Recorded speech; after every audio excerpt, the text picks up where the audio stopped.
Olá, meus amigos, boa noite a todos. Quero saudar aqui meus alunos e amigos de todo o Grupo Ser Educacional, em especial as unidades da Uninasal, né? Um forte abraço também aos amigos, meus alunos também da Uninasal Graças, que eu sei que estão aqui conectados. Gente, boa noite a todos. Eu sou o professor Ítalo Moraes, para quem ainda não me conhece. Eu sou coordenador nacional da pós-graduação no Grupo Ser Educacional. Esse evento é um evento que marca, na verdade, o nosso início das atividades acadêmicas da graduação e os novos cursos de pós-graduação no Grupo Ser Educacional. Então, sejam todos bem-vindos. De antemão, eu já desejo que tenhamos todos um semestre acadêmico de muita tranquilidade e de alta produtividade científica para todos, de muito aprendizado.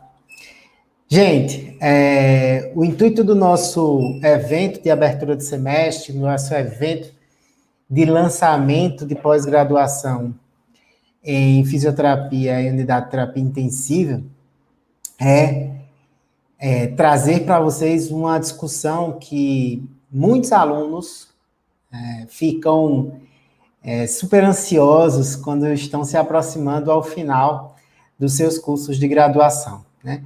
Entender um pouco do mercado de trabalho dessa profissão, como está se apresentando os grandes desafios para um recém-formado conseguir ter o seu espaço, né, nesse mercado que já é tão competitivo, mas não tenham dúvidas que tem, sim, muita oportunidade. A nossa intenção hoje conversar um pouco com quem mais entende desse mercado, porque está realmente inserida neste mercado. Então, para a gente iniciar a nossa discussão, para a nossa conversa ficar mais rica, eu queria convidar a minha colega, que é doutora em bioquímica e em fisiologia, a professora Priscila Passos, que é professora da Uninasal Recife e também especialista em fisioterapia e em terapia intensiva. Priscila, boa noite. Boa noite, professor Ítalo. Boa noite a todos que estão aqui conosco. Certo? É com uma imensa satisfação que a gente está aqui para discutir um pouquinho sobre esse tema que tanto amo, né? E que já carrego aí há quase 2 décadas. Né? Um pouquinho de tempo, já tem um pouquinho de experiência. Tem um pouquinho de experiência, muito amor, mas também a gente já passou por alguns obstáculos, que é mais ou menos isso que a gente está querendo fazer aqui, né? Para cortar caminho para quem está chegando, né? Dentro do possível, e explorar um pouquinho mais todo o conhecimento que a gente tem da área e o que vocês quiserem aí perguntar. O professor Ítalo vai nos ajudar aí, né, Ítalo? Permitindo Perfeito. A participação de vocês. Exatamente, gente. A gente vai levantar aqui alguns temas que achamos que é muito importante para esclarecer mais um pouco sobre o mercado de trabalho para vocês, mas a caixinha de perguntas aqui no YouTube está aberta para quem quiser perguntar, contribuir. Eu vou estar monitorando essas perguntas e, ao passo que a gente for evoluindo aqui na nossa conversa, eu vou trazendo, né, alguns comentários ou mesmo perguntas de vocês, tá? Então, fiquem à vontade para participar durante toda a transmissão, beleza? Gente, e aí para a gente começar, Priscila, eu acho que é importante a gente iniciar por um ponto, né, que eu vejo ser de muita valia nessa discussão, né?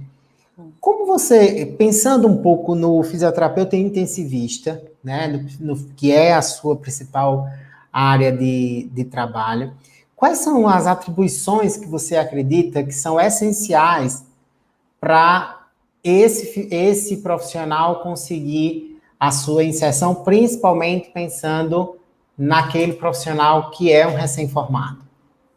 Certo. Então, a gente tem a questão do que o aluno vai traçar durante a vida acadêmica, né? Que aí ele vai ser apresentado a boa parte dessas atribuições, mas como a gente sabe, Nós saímos da graduação fisioterapeutas generalistas, né? E outras dessas atribuições, né, a gente vai conhecer mais no dia a dia, numa pós-graduação, certo?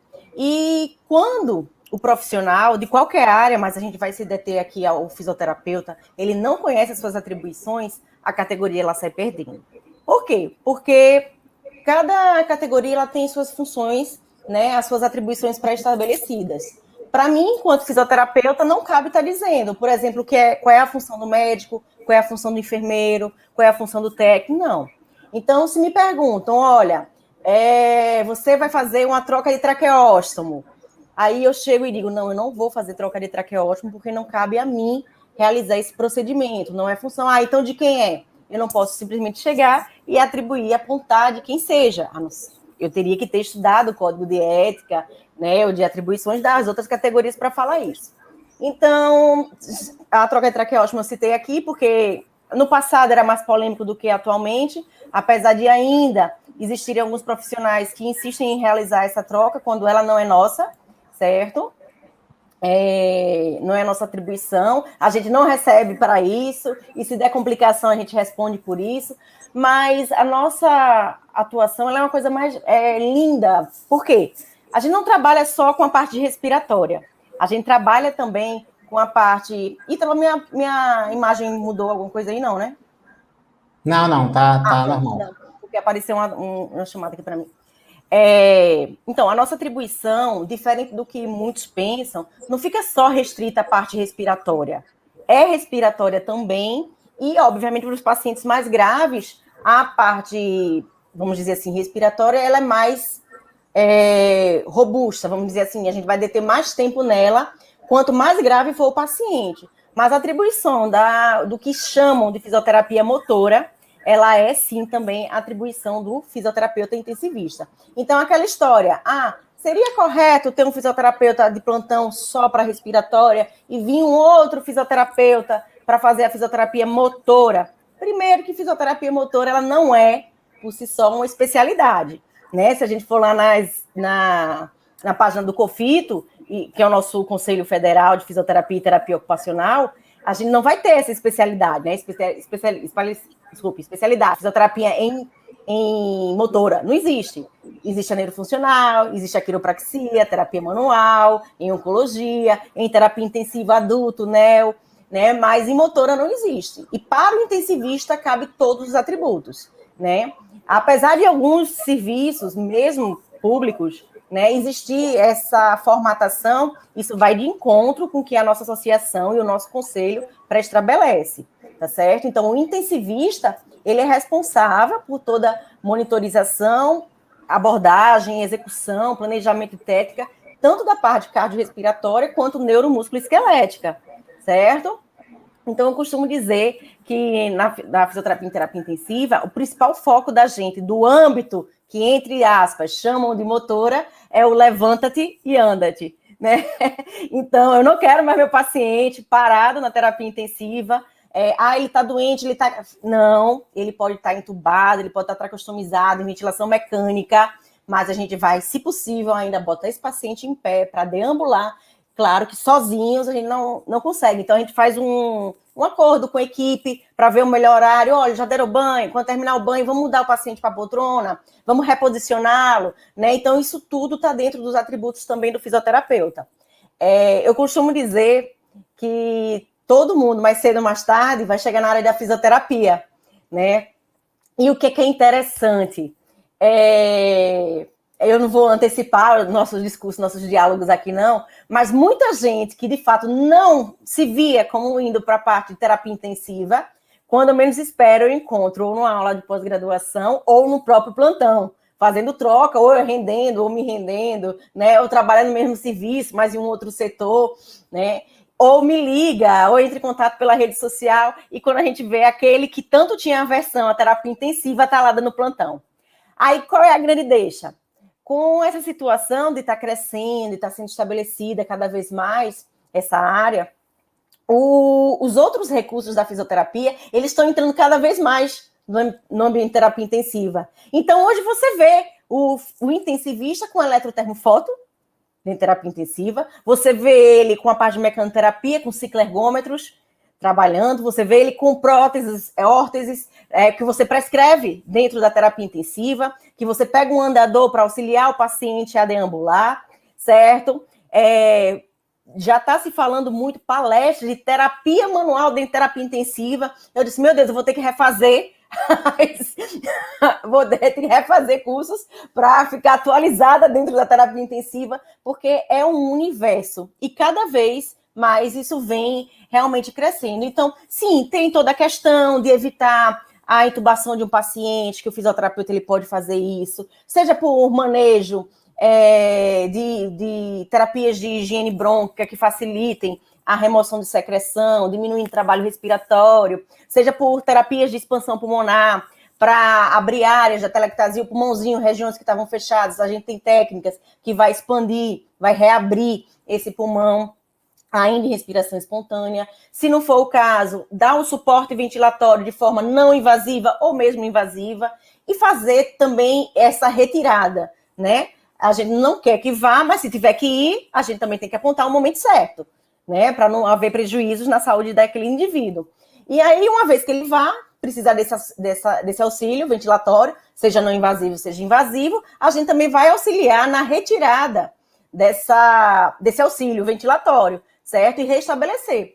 E assim como as outras áreas, a gente também faz prescrição de cinesioterapia, e inclusive para a musculatura respiratória, que a musculatura respiratória é músculo esquelético, não vamos esquecer disso, né? Então, sim, eu vou avaliar a força de musculatura respiratória, eu vou avaliar o endurance dessa musculatura e posso e devo traçar planos terapêuticos que envolvam fortalecimento ou treino de endurance para essa musculatura. Então, assim, a gente tem um mundo para trabalhar. Você pode utilizar o método de Cabot, o FNP, né, para trabalhar com o paciente. Então, a gente já sabe hoje, cientificamente falando, que os estudos comprovam que quanto maior a força da musculatura do indivíduo, musculatura periférica de membros, principalmente membros superiores, melhor a função pulmonar. Então, por que eu vou ficar fechada numa visão ultrapassada de só querer fazer ajustes de botão de ventilador, né? Então, isso foi coisa lá para o passado e foi bem interessante porque há cerca de um pouco mais de 10 anos, né, os fisioterapeutas intensivistas, eles ficaram um pouco loucos, né, quando alguns artigos publicaram que a fisioterapia respiratória ela não estava sendo efetiva no ambiente de terapia intensiva, né? E foi aquela confusão, artigos internacionais, né? E aí foi quando, na verdade, 10 anos eu estou sendo, assim, eu acho que mais de 15 anos isso. E aí foi quando a fisioterapia começou a ter um novo olhar. Poxa, peraí, não adianta eu ficar revoltado.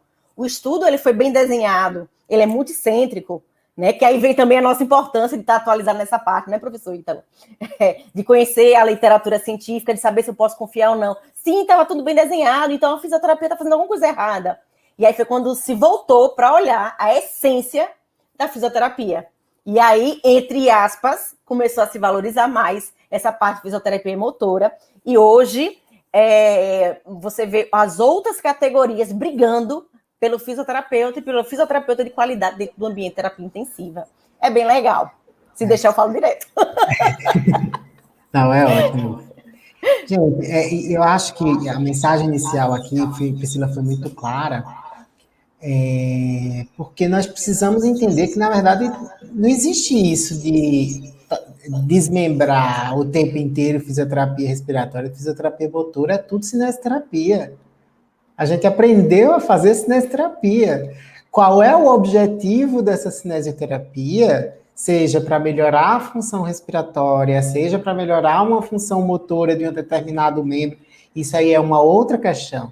Mas se a gente for para os princípios, se a gente for, né, exatamente o que é que você deve realizar em etapas para você conseguir cumprir o seu programa de cinesioterapia, ele não difere muito. Vai diferir, talvez, dos mecanismos que você utilize, vai mudar, obviamente, alguns instrumentos, a depender da área que você esteja atuando. Então, isso não existe então quer dizer que eu sou fisioterapeuta intensivista, eu sou da área respiratória, vou lá, faço treino respiratório com o paciente e vou embora e não mobilizo o paciente. Isso faz parte da recuperação respiratória, né? Priscila foi muito clara em dizer que a gente não deve esquecer que função pulmonar, quem realiza a função pulmonar são músculos. O pulmão sozinho não desempenha a sua função principal. Exato. Então, como é que você acha que vai fazer sua fisioterapia respiratória sem fazer uma fisioterapia motora para músculos de função respiratória, né? Não existe isso. Então, assim, eu acho que a primeira mensagem é entender que esses atributos, eles vêm em conjunto, desde o início do seu curso de graduação, né? Eu estou pensando aqui no nosso aluno, que ainda está na graduação, está aqui assistindo a gente.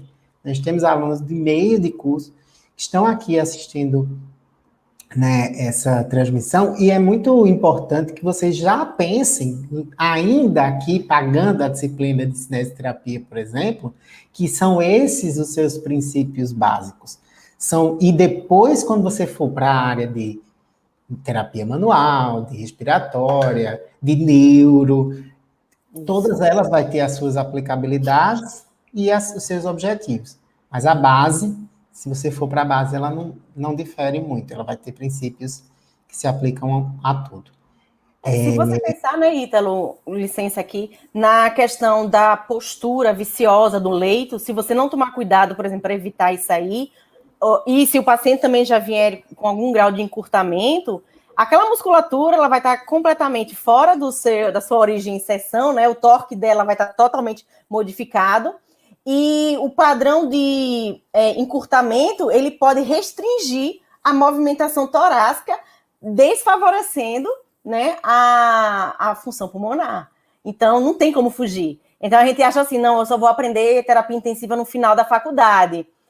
A parte que realmente cabe apenas para terapia intensiva, você só vai ver no finalzinho, porque a disciplina, né, fica no final da grade, mas você já começa desde o início, desde a anatomia, fisiologia, bioquímica. Ítalo, seu áudio, tá mudo. Aí, e essa falha leva muitas vezes o aluno a ter uma grande dificuldade em fisioterapia respiratória quando chega no final de curso. Porque precisa ter a maturidade para entender, como você acabou de dizer, que fisioterapia respiratória ele começou a aprender lá no segundo período, quando ele estava pagando anatomia. Agora, no quarto período, quando ele vai pagar a cinésio, né? Quando ele chega no final do curso, ele só vai aplicar tudo isso que ele já viu. Então, já vem uma grande trajetória e uma crescente de conhecimentos. Não dá para querer aprender tudo de fisioterapia respiratória só quando chegar nas disciplinas de final de curso, né? Mas aí, Priscila, eu acho que esse ponto é importante. Nesse transcorrer, o que é que você acha que os alunos devem, né, já começar a pensar? Eu sou um aluno de quarto período, né? O que é que você acha que eu devo ir agregando valor, já pensando que eu vislumbro um futuro profissional da terapia intensiva? Nesse transcorrer de curso dos alunos, o que é que você acha que são pontos chaves muito importantes para eles se aterem nessa formação? Certo, eu vou misturar um pouquinho essa resposta com a parte pessoal da minha vida e com realmente, assim, meio que dando o pulo do gato para quem está aqui nos acompanhando, certo? Então, eu era terceiro período da faculdade, certo? Eu fiz a faculdade lá em Aracaju, porque minha família é toda de lá, de Sergipe, né? Eu vim para cá logo depois que me formei. E o interessante é que quando eu cheguei no terceiro período, ia ter o Congresso Brasileiro de Fisioterapia em Salvador, né? E Aracaju e Salvador é feito aqui, Recife e João Pessoa, né? As pessoas vão muito de um lado para o outro, então boa parte da minha turma foi. E naquela ocasião, né, eu estava passando uma fase da minha vida que, apesar de ser terceiro período, eu já estava me separando, aquela coisa todinha, não queria saber muita coisa assim. E o Congresso era só, vamos dizer assim, um motivo, uma justificativa para viajar, certo? Só que meu pai virou para mim... Priscila, os nossos alunos de hoje não sabem como eram os nossos congressos de antigamente. Priscila. Maravilhoso. Incrível. Era um negócio incrível. A gente estudava muito, tinha muito conhecimento compartilhado, mas também era uma oportunidade de compartilhar muitas outras vivências durante os congressos. Era incrível. Exatamente, maravilhoso. E assim, o que é engraçado, que eu entrei na fisioterapia para trabalhar dança com deficiente físico. Na minha história, né, eu fui professora de dança, fiz parte do corpo de baile, então eu fui com esse sentido. Não sabia qual área eu ia seguir, se não seguisse essa parte de dança, mas eu não gostava nem de traumato-ortopedia, nem da parte de dermato, e nem eu gostava um pouco de neuro. Aí não tinha curso de neuro, né, nesse congresso, aqueles mini cursos que tem, né, tipo, antes de começar as aulas do congresso. E meu pai disse que eu só viajaria para o congresso se eu fizesse mini curso, mas ninguém ia fazer, né? E eu disse, meu Deus, que curso que eu vou fazer? Aí eu fui ver lá e, por eliminação, eu olhei, tinha lá fisioterapia respiratória, né? Aí, respiratória e terapia intensiva. Aí eu não fazia nem ideia, nem para onde ia essa área de atuação da fisioterapia, né? Mas eu, como uma boa pessoa, sempre obedeci pai e mãe, né? Não estou dizendo que eu era santa, mas obedecia, então tá bom, vamos pro curso. Gente, era assim, não dormia porque passava a noite brincando com os colegas, né, fazendo farra e tudo, não sei o quê, e todo mundo dormia pela manhã e eu, feito zumbi, ia assistir as aulas no congresso, nesse curso, né, com profissionais, referências nacionais, né, e eu nem sabia quem eram. Os bambambãs, tipo, Maria da Glória estava lá, que vocês estudam muito pelo livro dela, né, a gente estuda muito pelo livro dela, mineira, né, e tá aí assistindo. Eu lembro que eu sentava lá no fundo, encostava minha cabeça e ficava assim, ó. Toda desse jeito. E morrendo de sono. Ou então assim, apoiada e olhando. Aí quando começou a falar que vinha um raciocínio para lá, outro para cá, que não sei o que, menino, não é que isso aí é interessante? Não é que isso aí é interessante. E foi quando eu comecei a me apaixonar por essa parte respiratória e de terapia intensiva, né? Aí, por que eu tô falando isso? Porque o meu pai e minha mãe sempre me ensinaram o seguinte: vá para tudo que você tiver oportunidade. Porque é bom que você conheça todas as experiências, para você saber exatamente o que é que você tem afinidade, né? Então, veja, eu, por um pedido de meu pai, porque se ele não pedisse, eu ia estar no congresso, mas não ia estar nesse curso, certo?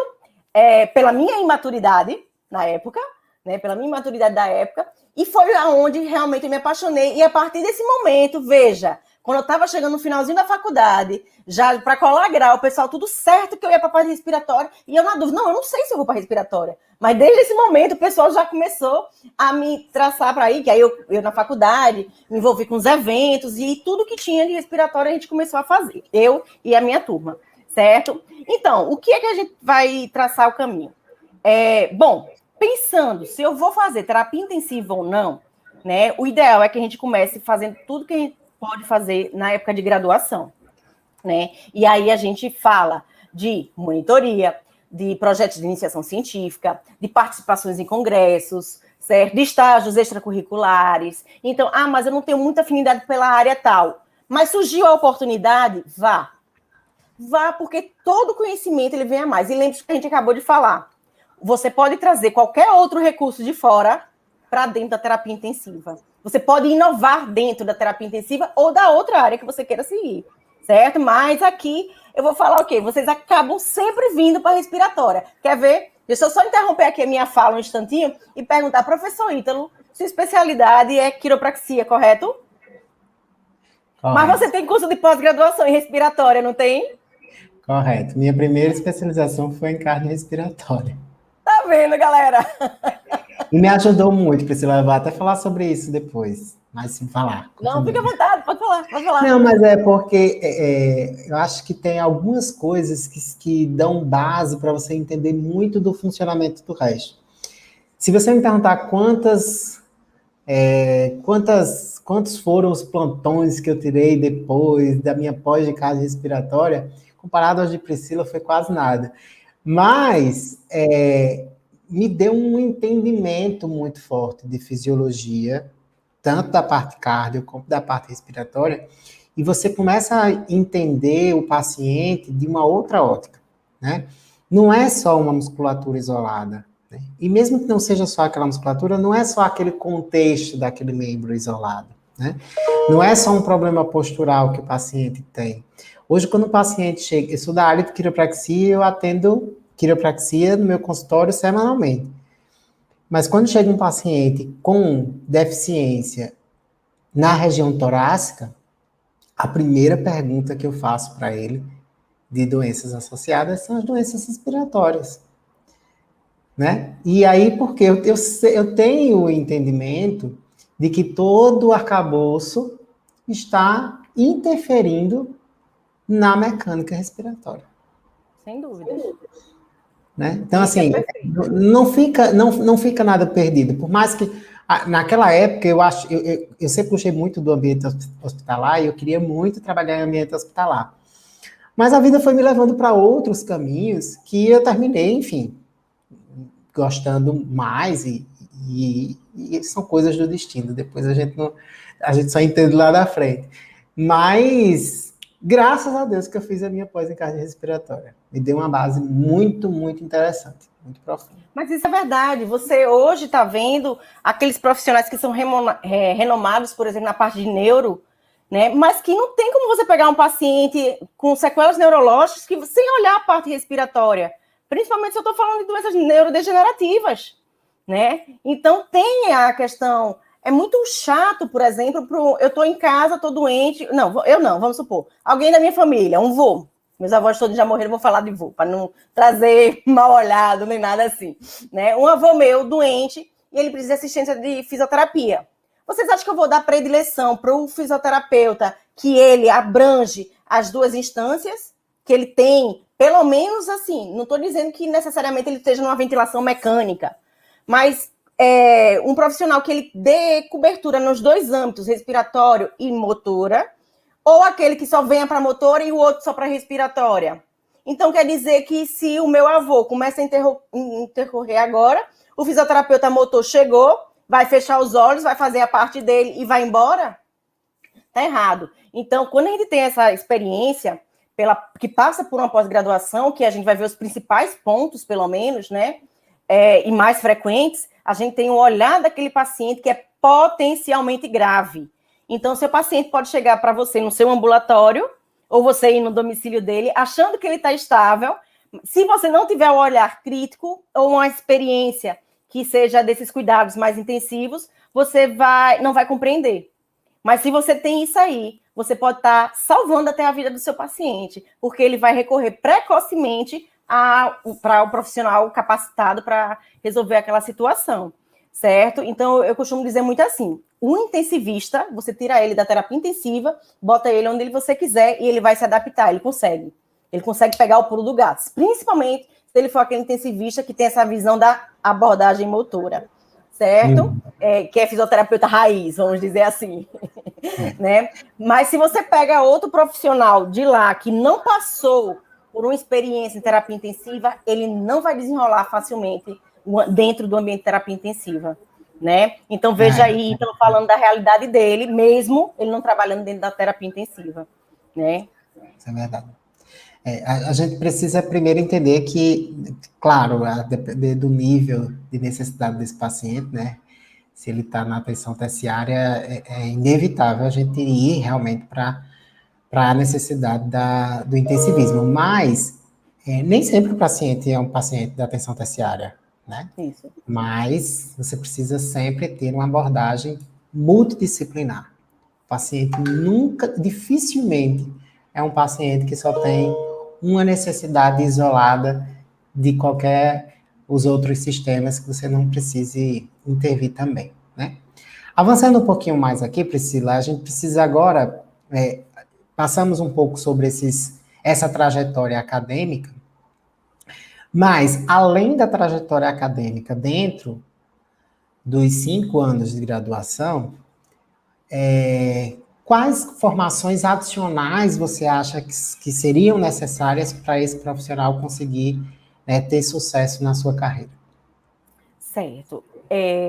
O atalho que eu dou é vocês baixarem o último edital de prova de títulos para especialista de fisioterapia em terapia intensiva. Certo? Por quê? Já cabe dentro dessa discussão, né, professor Ítalo? Essa questão da especialização. Sim, posso sim, trazer sim. já agora, né? Então, vejam só. Fazer uma pós-graduação em terapia intensiva é diferente de você ter o título de terapia intensiva. Mas por que se faz necessário? Porque a prova de título de especialista, você só vai poder fazer, se submeter, quando você já tiver pelo menos 2 anos de formado, certo? E é uma prova que você não concorre com outras pessoas. É você com você mesmo, tendo que fazer só a pontuação mínima exigida por aquele edital, tá certo? E são 3 etapas a prova. A primeira etapa são questões objetivas.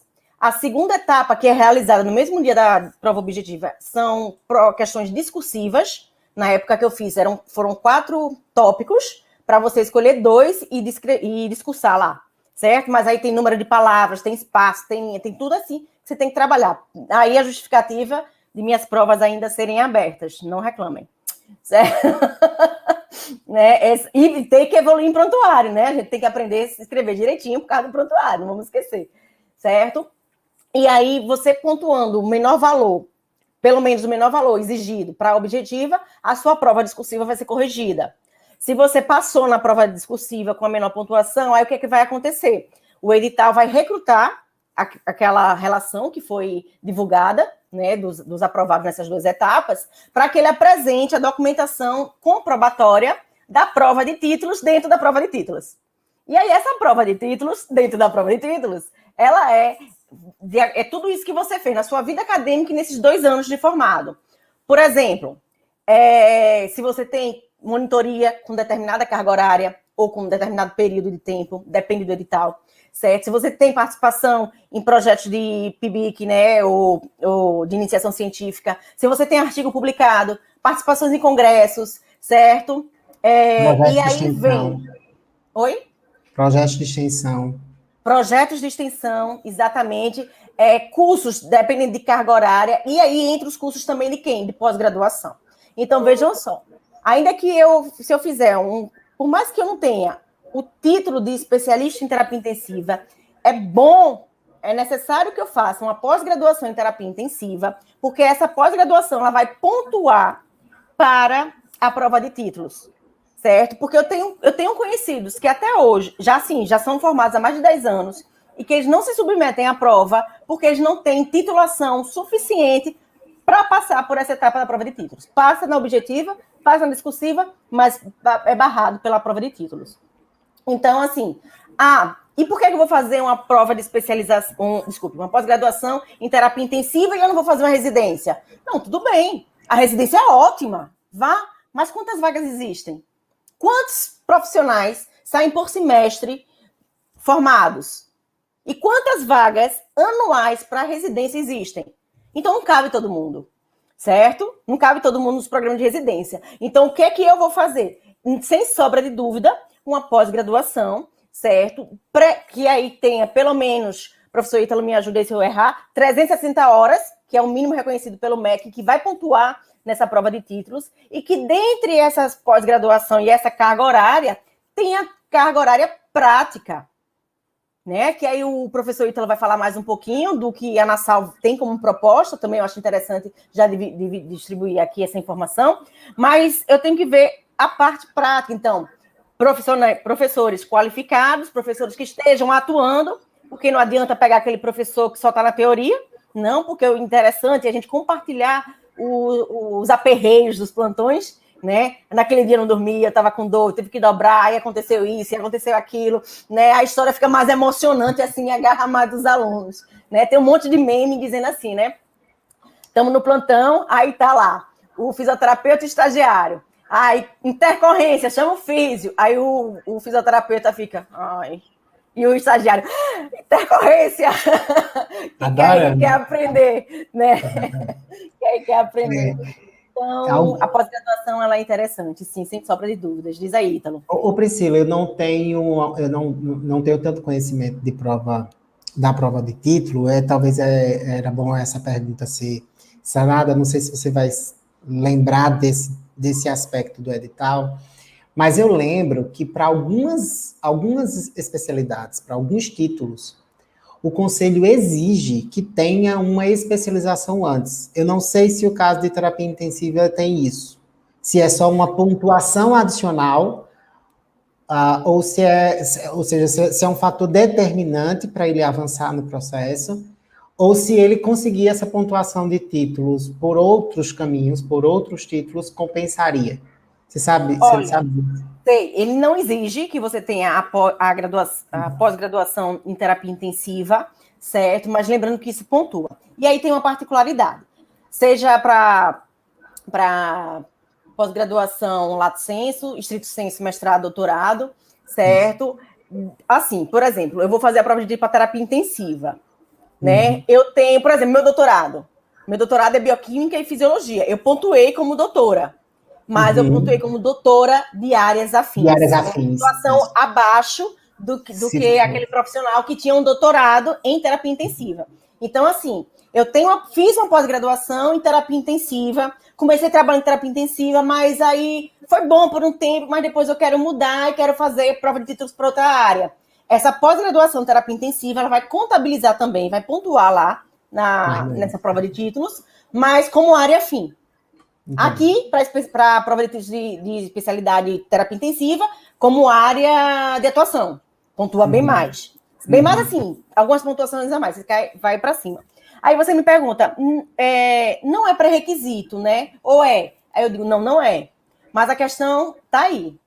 A pessoa, normalmente, o profissional que não vai para uma pós-graduação, não é aquele profissional que na época de academia, né, de graduação, ele participava das atividades acadêmicas, né, extracurriculares. E aí é aquele que não vai ter a pontuação, como existem vários outros aí.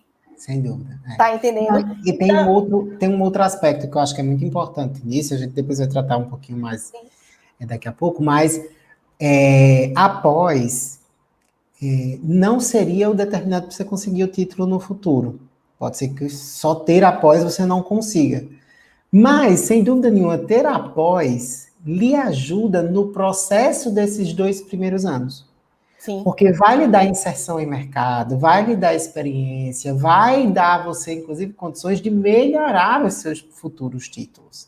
Olha, aqui no Recife, eu posso assegurar que os serviços privados estão exigindo para contratação pelo menos uma pós-graduação de especialização, né? Assim, então, uma pós-graduação em terapia intensiva para ser contratado. Isso é realidade. A Natália fez uma pergunta aqui no nosso chat que eu acho que é bem importante esclarecer. Os tipos de pós-graduações que podem ser úteis, digamos assim, importantes para a terapia intensiva. E aí eu acho que é importante a gente só primeiro, antes de separar o joio do trigo, como você disse. Primeiro, tudo é pós-graduação. Terminou a graduação, é pós. Terminou a graduação, que você fizer acima, é pós.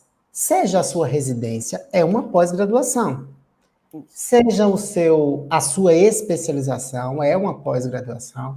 Ainda tem a possibilidade de você fazer um MBA, por exemplo, se você quiser enveredar aí para a área de gestão hospitalar, gestão de serviços de saúde, você pode fazer um MBA, que é mais voltado para a área, né, administrativa. Você pode fazer um mestrado, você pode fazer um doutorado. Tudo isso é pós-graduação. Agora, existem 2 níveis de pós-graduação. O nível lato sensu, que incluem residências, especializações e MBAs. Estão dentro do que nós chamamos pós-graduação lato sensu. E existe um degrau acima de pós-graduação, que é a estrito sensu. Estrito sensu está mais voltado para aquelas pessoas que querem se dedicar à academia, que querem se dedicar à pesquisa, que querem se dedicar à docência. Aí você faz um mestrado e um doutorado. Estão já a um nível acima de especialização, de MBA, de residência. Então, geralmente, esse é um caminho de progressão que o profissional faz, né? Ele passa por especializações lato sensu, que alguns escolhem residência, outros escolhem especialização, e chegam a ir para o estrito sensu, fazendo um mestrado, fazendo um doutorado, fazendo um pós-doutorado, e nunca para, porque a gente nunca para de estudar. Essa é a boa notícia que eu tenho para dar para vocês, é que nem eu, nem Priscila. Pleno dia de estudante. Nunca paramos de estudar. Somos professores por acaso, mas estudantes também. Estamos aqui ainda comemorando o nosso dia junto com vocês. Exatamente. Priscila, mas aí já que estamos aqui tratando do lato sensu, acho que a pergunta que a Natália estava nos fazendo é que a gente possa separar um pouquinho das diferenças entre uma residência na prática, uma residência e uma especialização. Você já falou que, gente, residência precisa fazer é quase um concurso público, né, Priscila? São lançadas vagas, né? São vagas públicas que você faz.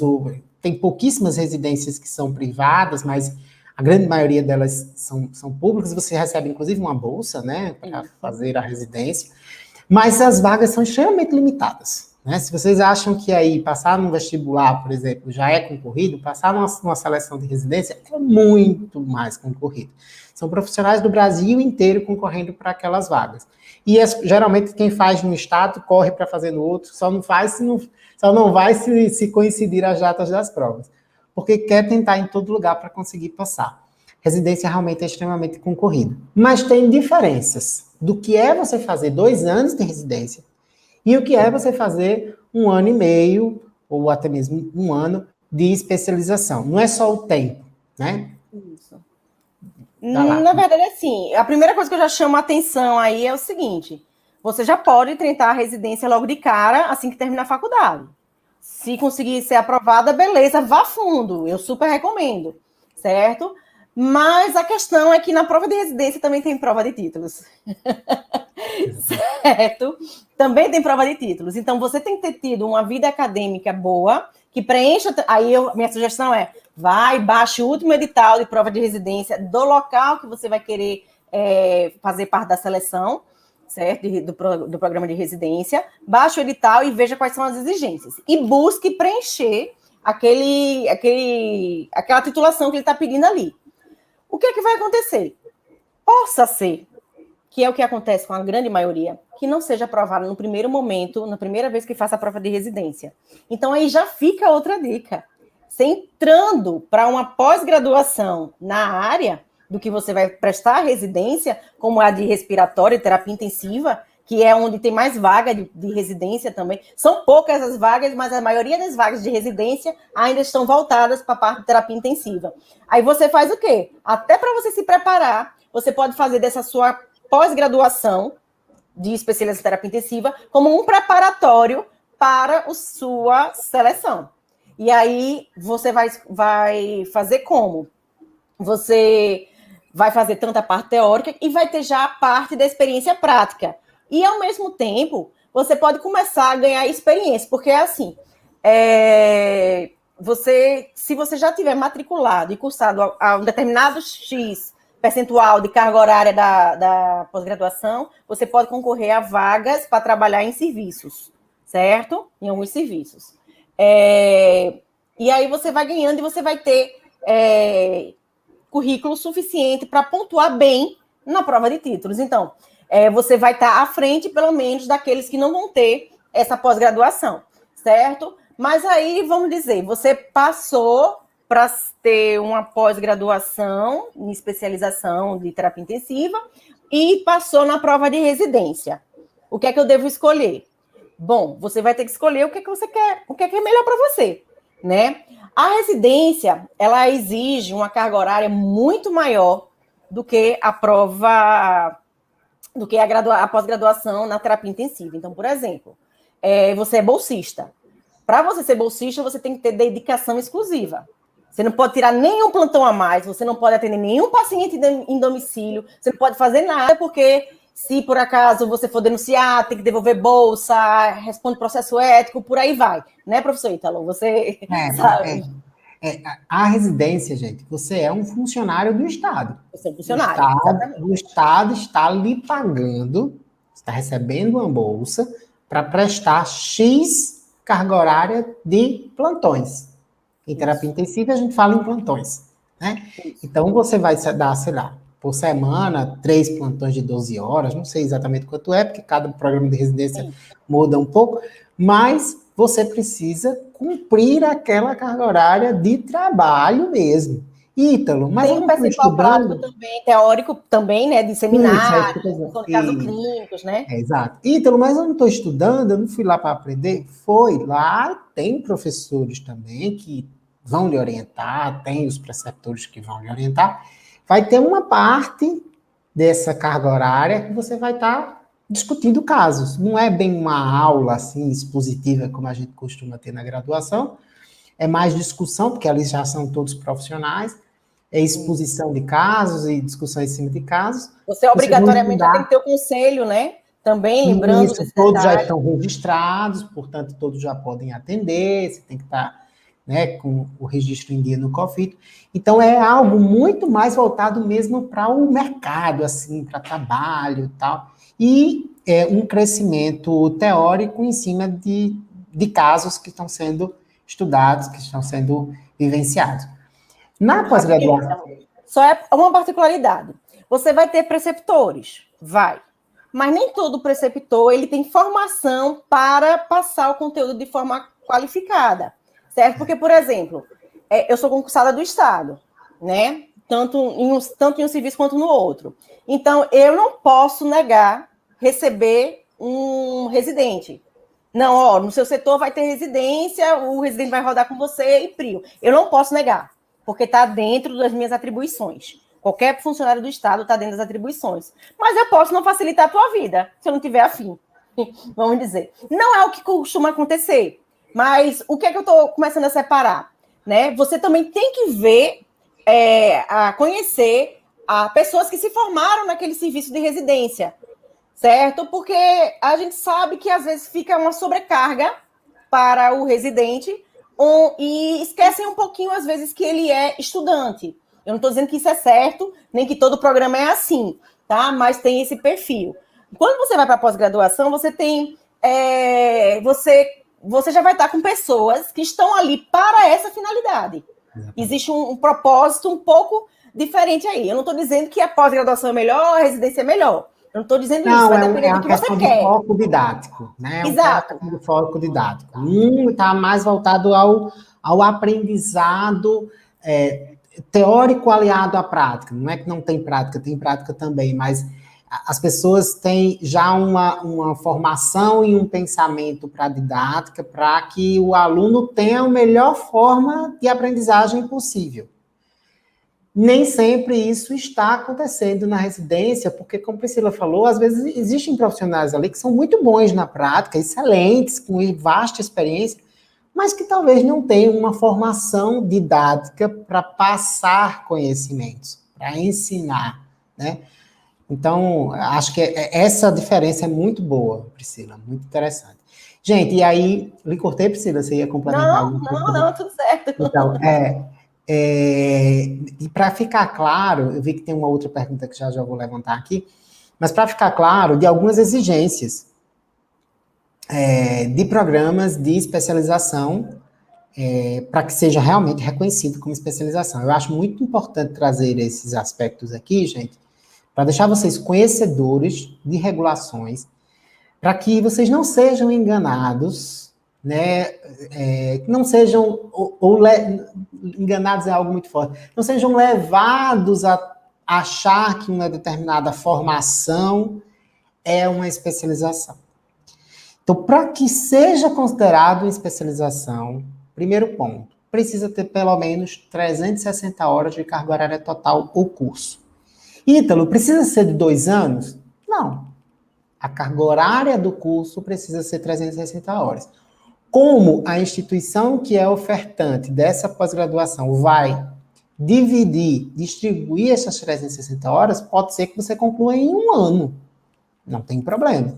Isso vai depender de como vai estar distribuído aí essas cargas horárias durante as semanas, os meses, o seu calendário acadêmico é quem vai dizer. Pode ser que você conclua em 1 ano. Tem pós-graduações que concluem até antes de 1 ano, né? É possível. Então, esse é o primeiro ponto. Segundo ponto, que é muito importante também. Mais que metade de todos os professores da pós precisam ter titulação estrito sensu. Lembra da diferença que eu expliquei para vocês o que é pós-graduação lato sensu e estrito sensu? Estou querendo dizer para vocês que para o Ministério da Educação, ele só considera o seu título de especialista, de fato, se quando você apresentar o diploma, tem lá o nome de todos os professores. E ao lado do nome de todos os professores, tem que checar qual é a titulação máxima daquele professor. De forma que mais da metade de todos os professores precisam ser mestres ou doutores. Se não for essa proporção, você perde o título. Você perde sua especialização. Ela não é considerada mais especialização. Então, mas não tem 360 horas? Tem, mas um dos critérios não foram cumpridos. Não foi cumprido. Um dos critérios não foi cumprido. Tem que ter muito cuidado quando você vai fazer essa escolha. Ô, Ítalo, aproveitando a sua fala, envereda aí um pouquinho para essa questão de fiscalização em pós-graduação, porque Isso. de forma interessante foi questionado nas aulas que eu dei na disciplina de tópicos ontem, né? Porque disseram, tem alguém que fiscaliza a pós-graduação, como o MEC fiscaliza a graduação, né? E aí você está trazendo um ponto exatamente que cabe à fiscalização. É auditado também, o Ministério da Educação tem essa responsabilidade, né? A gente faz parte de um corpo de membros que são auditores do Ministério da Educação para o ensino superior. Ensino superior inclui graduação e pós. E a pós-graduação, ela é auditada, de todas as instituições, ela é auditada quando a unidade, ou seja, quando aquela instituição está sendo auditada, né, quando ela vem ser avaliada. Diferente da graduação, que cada curso passa por um processo avaliativo, e aí os avaliadores vão se deter a avaliar o corpo docente daquele curso, as estruturas físicas daquele curso, a matriz curricular daquele curso, e vai atribuir uma nota para aquele curso. A pós-graduação, ela é avaliada quando a instituição é avaliada. E aí é levantado todos os documentos dos cursos de pós-graduação, todos os professores dos cursos de pós-graduação, carga horária, matrizes curriculares, tudo, para que seja atribuído também pontuações. Então, passa por processos fiscalizatórios do mesmo jeito. Por que a gente está dizendo isso? Porque é muito importante que se tenha um cuidado ao fazer a escolha de onde você vai investir tempo e investimento. Porque, Priscila, tem muitos casos por aí que, na verdade, estão oferecendo aos nossos egressos, aos nossos alunos, estão oferecendo curso de formação, curso de aperfeiçoamento. Ítalo, que danado é curso de aperfeiçoamento?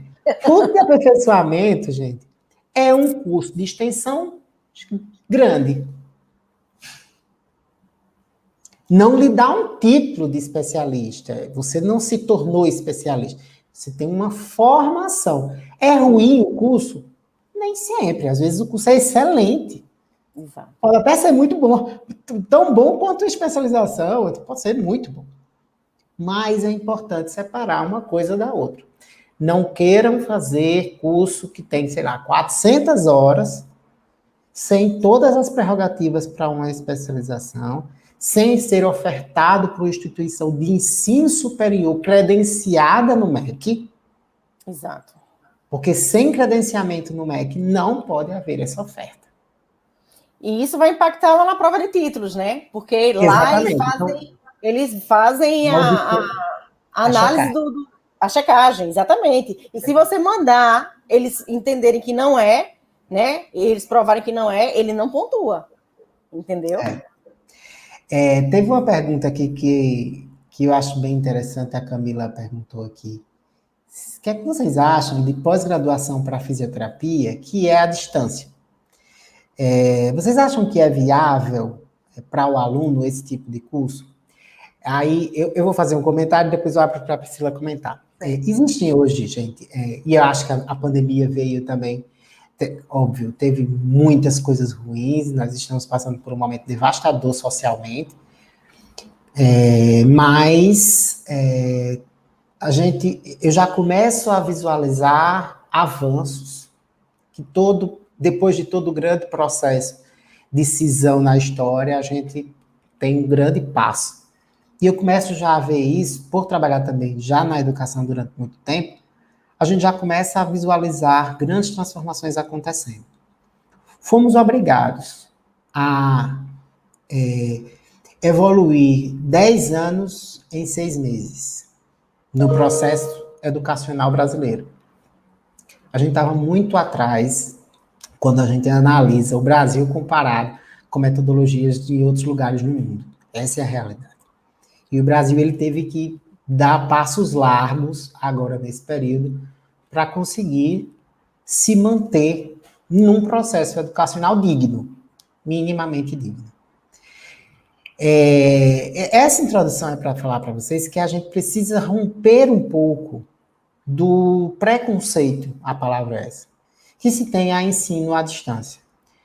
Quando eu falo ensino à distância para fisioterapia, inicialmente se tem uma barreira muito grande. E aí é preciso que a gente entenda como está esse ensino à distância sendo ofertado. Existem várias modalidades, várias formas de se fazer ensino à distância hoje.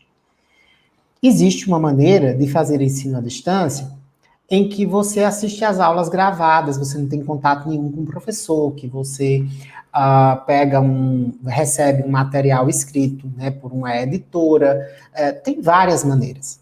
Mas existem ensinos que agora vocês estão bem mais familiarizados com esse modelo, que é um ensino remoto, em que o professor está, como nós, conversando em tempo real com você,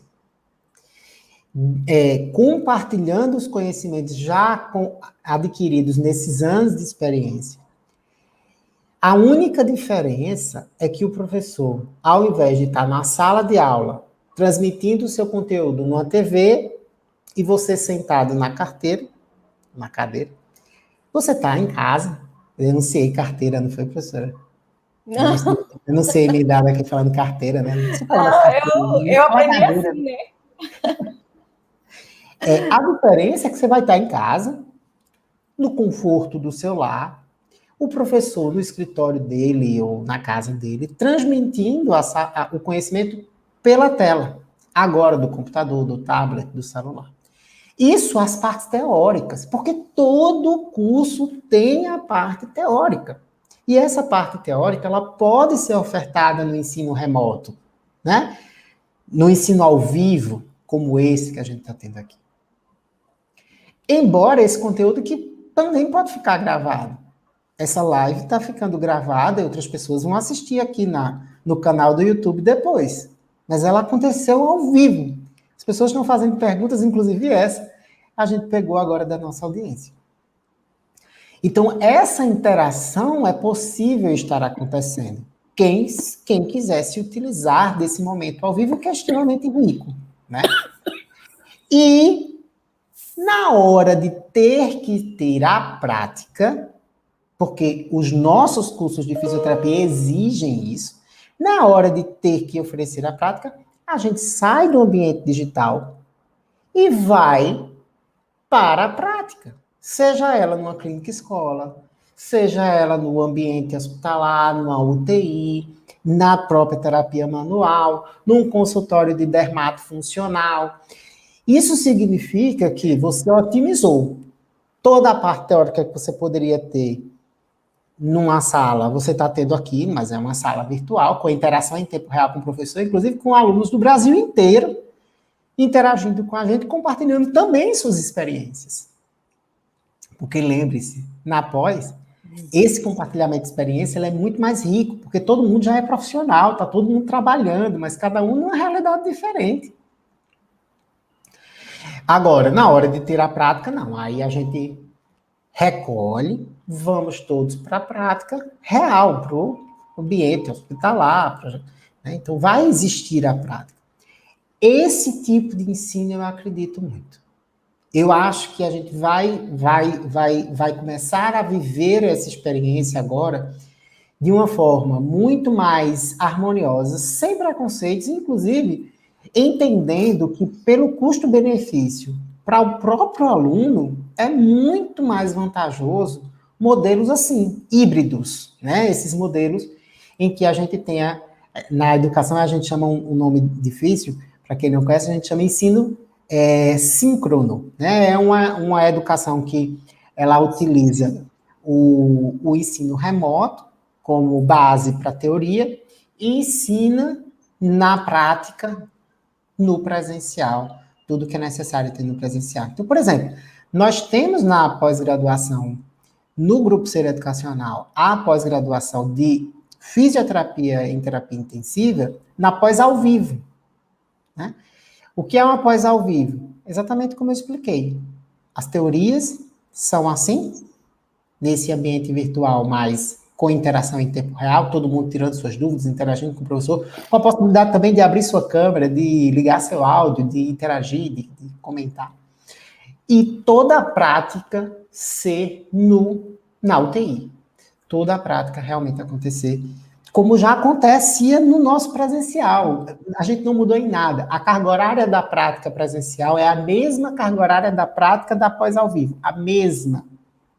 A única diferença foram as disciplinas teóricas que não são no ambiente físico da instituição e sim no ambiente virtual da instituição. Eu acredito, professor, que as pessoas que ainda têm um pouquinho de dúvida se pode dar certo ou não essa nova forma de educação, né, é mais em questão em autodisciplina, né, porque é muito confortável estar no meu lar, dia de chuvoso, como foi hoje, né, que a gente deu aula com o Recife aqui caindo de chuva, né, e fica difícil de levantar da cama. Então, aí eu pego o meu telefone, ao invés de sentar e ter aquele preparo para o estudo, eu estou aqui, deitado, estou vendo, então... Aí, desse jeito, o aprendizado ele vai ser falho, porque faltou um pouco do compromisso que cabe à pessoa que quer aprender também, né? Então... e isso também poderia ter acontecido na sala de aula. Isso poderia acontecer na sala de aula. E aí eu acho que, na pós, especificamente, a gente tem tido algumas experiências lá. Por exemplo, eu dei fim de semana passado aula na pós de traumato desportiva. Que já está, inclusive, na turma 2.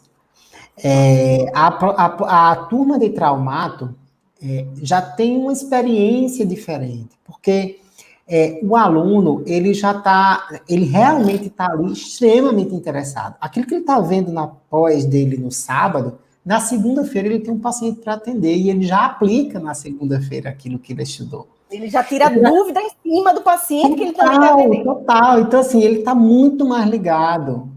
Ele é mais focado, mais interessado, porque já é a área que ele escolheu para si, né? Muito mais. E traz também as experiências. Ítalo, que eu vi essa semana foi um paciente novo que chegou com a lesão de L5, S1, com esse aspecto clínico, tal, e começa a discutir. E aí você fez o quê? E aí ele fala, e o outro menino lá no Rio de Janeiro diz assim, eu teria mudado essa conduta, tal. Fica uma discussão muito rica, né? Porque realmente cada um tem experiências diferentes e a gente está ali... Formações diferentes, às vezes, formações também. Diferentes. Exato. Isso é bem legal. Que talvez você tivesse esse network se fosse presencial, né? Não tem como. Para você ficar com cara do Rio, ou ele teria que vir para cá, para o Recife, ou a gente se deslocar daqui para lá, né? E uma outra coisa que é muito importante, não é só alunos do Brasil inteiro, são professores do Brasil inteiro, né? Essa pós de traumato, por exemplo, a gente tem como professor o fisioterapeuta da Seleção Brasileira de Futebol, o cara é nosso professor. Ele nem no Brasil mora, ele mora em Londres hoje. Ele é fisioterapeuta do Arsenal, já foi fisioterapeuta do PSG, assim poder. Também fez o tratamento de Ronaldo Fenômeno,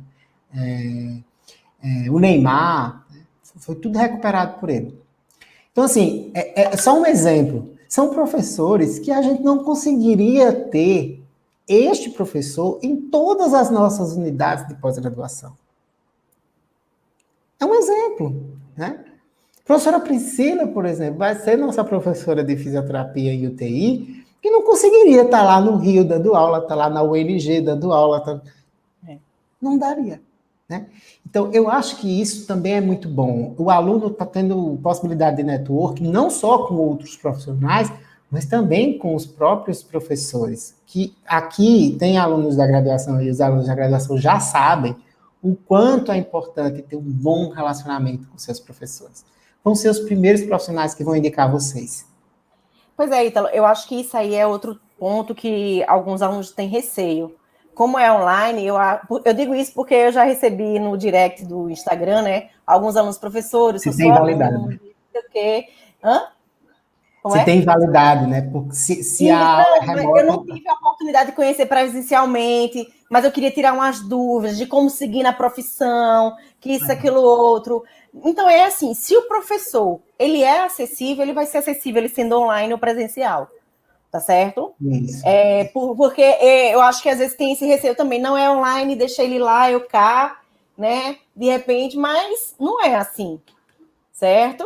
E o professor com certeza ele vai dar um feedback para você. Se você precisar alguma coisa a mais separado, além do que está ali, as dúvidas acontecem ao vivo, né? Como a gente está fazendo aqui, como o Ítalo falou. Priscila, e com relação à validade do certificado, né? O quanto ele é válido. Só para vocês entenderem, o fato de ter tido a teoria no ambiente virtual não interfere em nada na validade da sua especialização. Ela continua tendo o mesmo peso, a mesma validade na própria certificação depois. Não sai nenhuma observação, não sai nenhuma...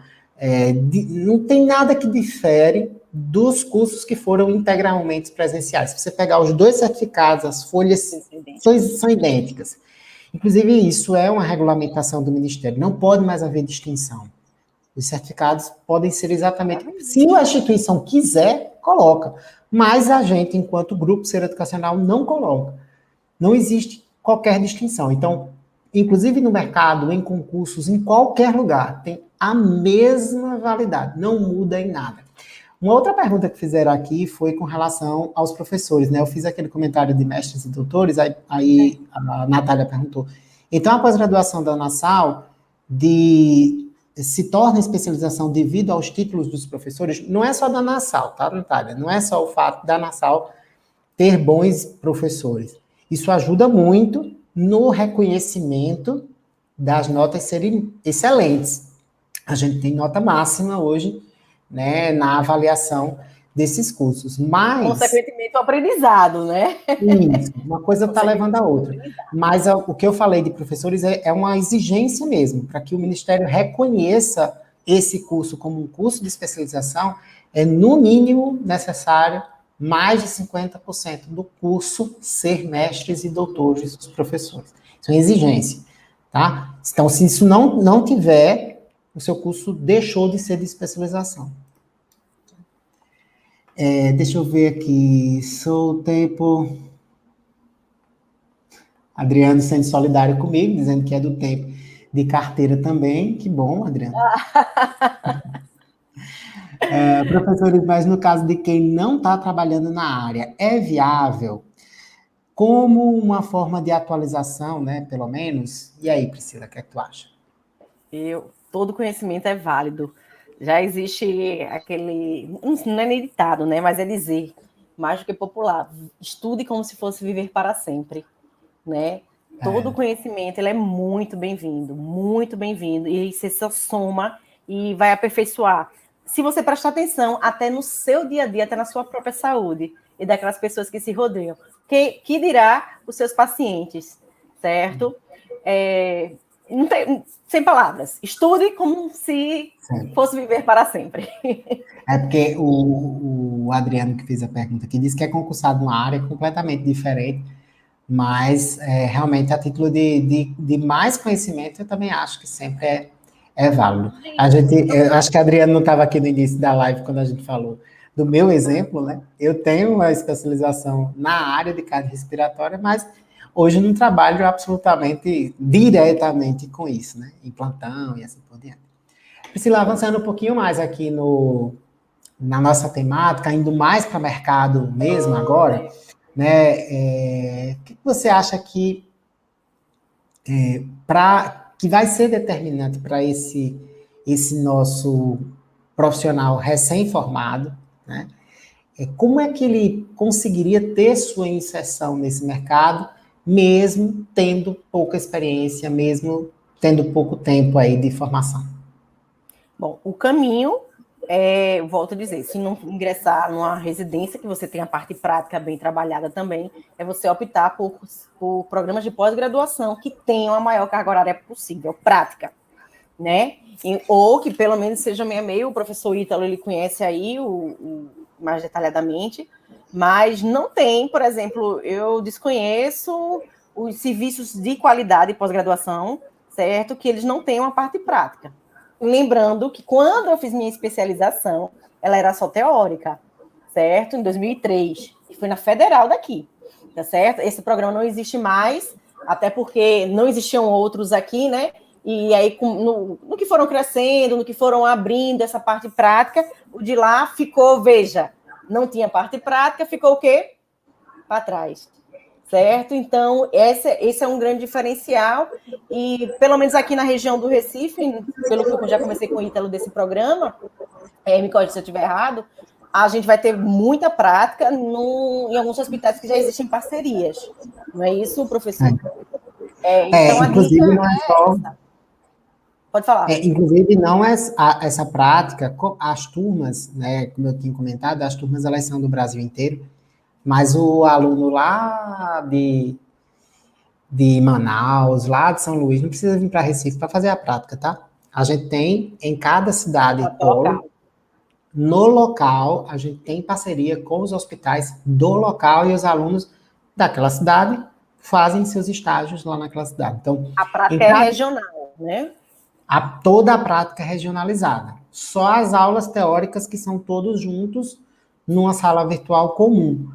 Mas quando a gente acaba a teoria, que vai todo mundo para a prática, cada unidade da Uninasal, da Unama, da UNG, da Uninorte, cada unidade convoca seus alunos e passa o cronograma de práticas e horários, locais, né, quem vai acompanhar, quais são os preceptores que vão acompanhar esses alunos nas práticas. Então, tudo isso é feito de forma local, né, em cada polo de ensino da gente. Priscila,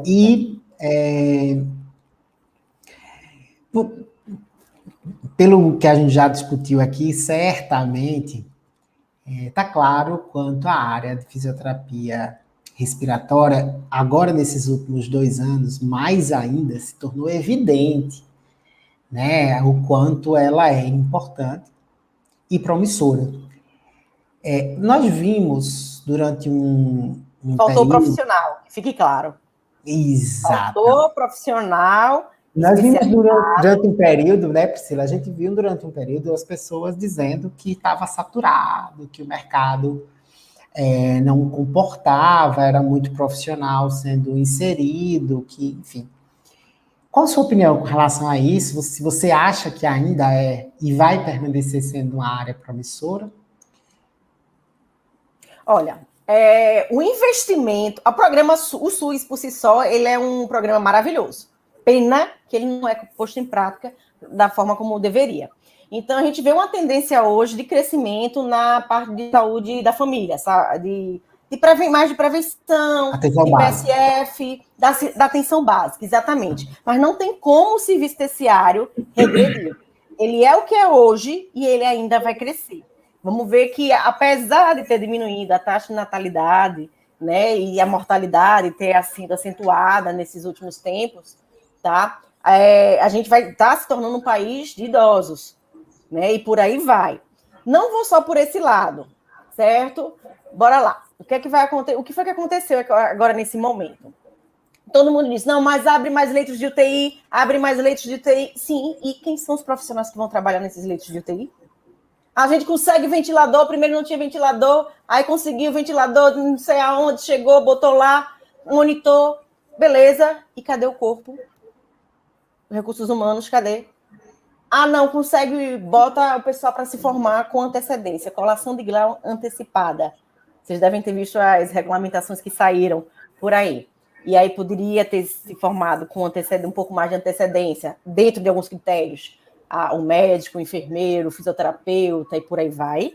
E esse já foi direto para o mercado de trabalho. Então, veja, você tirou um profissional que ele não estava preparado, certo? E colocou ele para atender um paciente nada mais, nada menos do que o mais grave que existe. O mais grave que existe, certo? Isso é o correto? Não. O que foi que se tentou acontecer? Existe assim, por legislação, por resolução, a RDC 7, lá de 2010, exige a presença do fisioterapeuta 18 horas dentro da terapia intensiva. Ah, professora, não são 24 horas, não? Não, ainda não. Nossa. Voltei? Voltou, tá ao vivo. Ah, tá, porque ficou rodando aqui. São 18 horas por dia. Mas não é 18 horas Priscila, 18 horas seguidas, não. Presença de fisioterapeuta, terapia intensiva. Tá certo? O que é que os serviços particulares costumam fazer?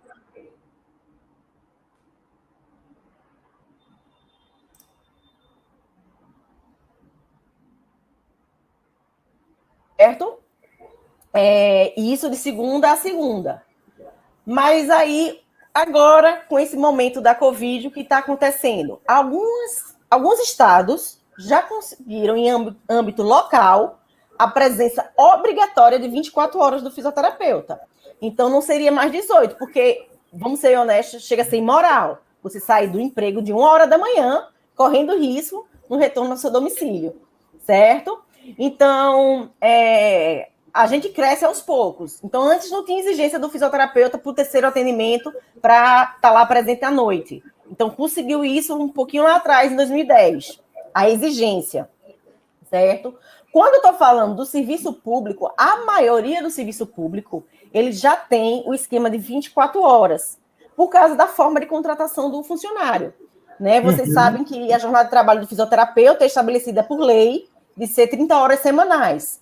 Né? Então, como costuma ser no serviço público? Né? A gente tem 24 horas fixas, costuma ser normalmente 12 horas dia diurno, 12 horas noite, com um rodízio de 12 horas, certo? Pelo menos essa é a rotina daqui em Pernambuco, e que acompanha na maior parte dos estados.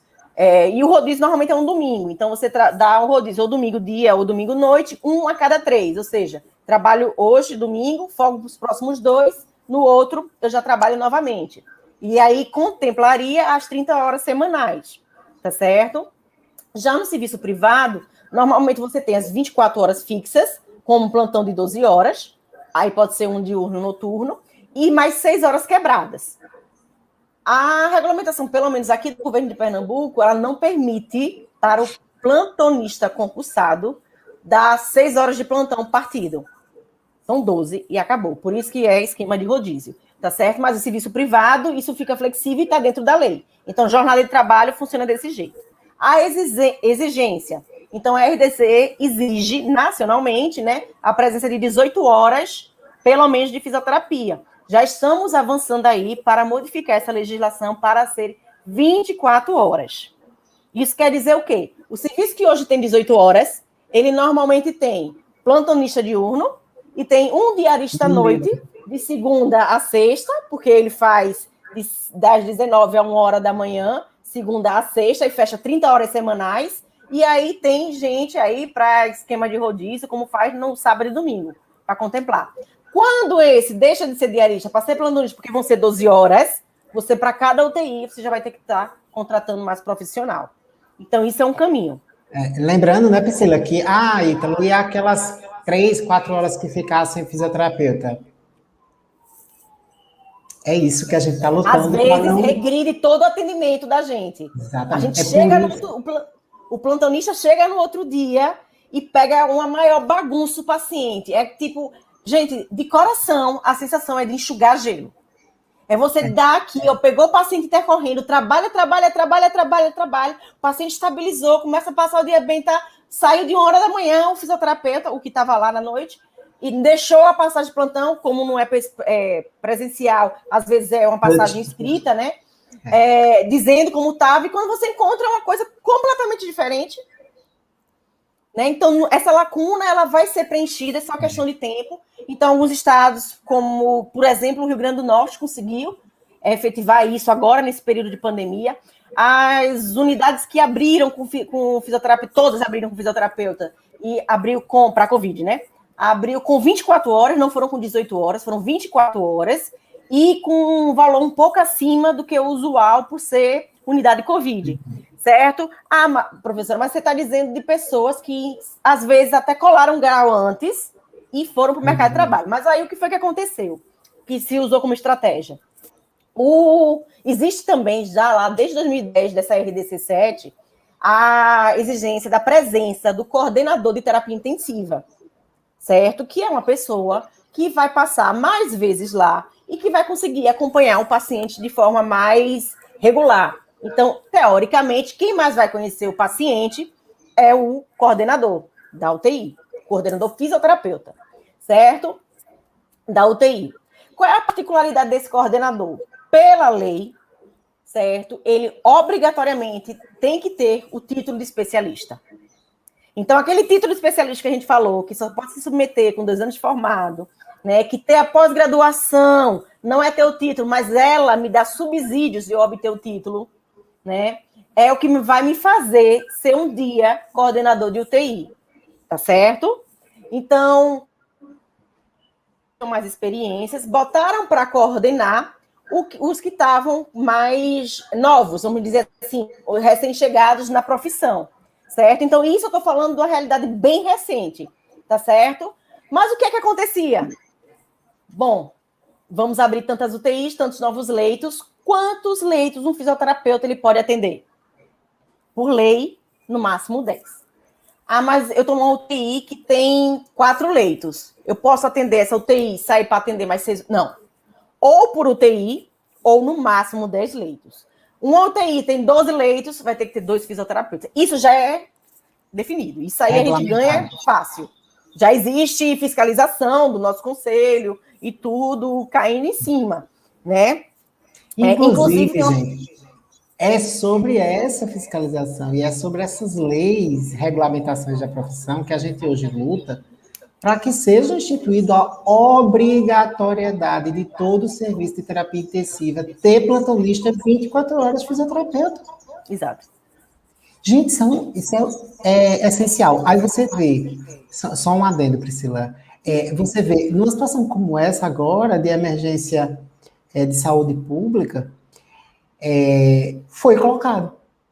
Porque se sabe o quanto era importante para a evolução do paciente ter o acompanhamento da fisioterapia intensivista de fato, né? Não intensivista pela metade, intensivista de fato, intensivista 24 horas, esse plantão é plantão.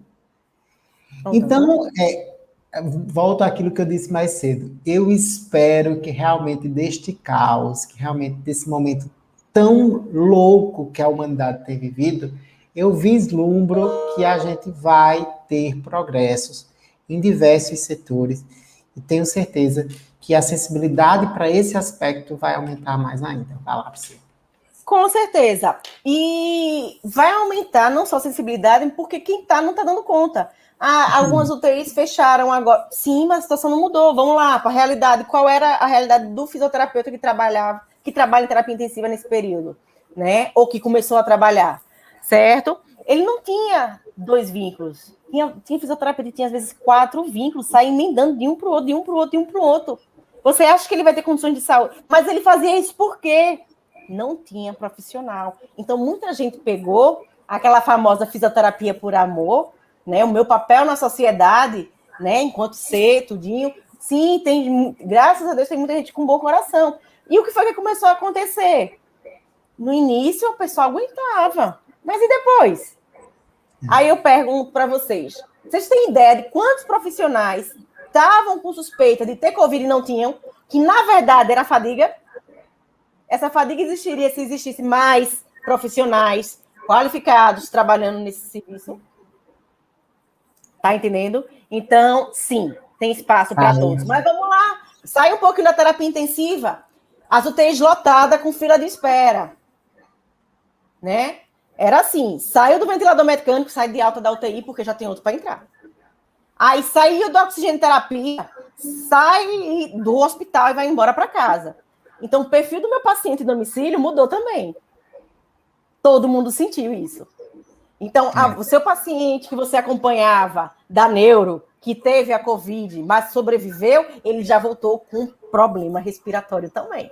E agora você vai ter que lidar com isso novamente. Então, ainda que você não vá trabalhar diretamente no ambiente de terapia intensiva, certo? O benefício desse conhecimento e da experiência, pelo menos de passar um período prático nessa área, ela vai lhe trazer subsídios de melhor manejo, tá? Do seu paciente, seja em domicílio, em ambulatório, certo?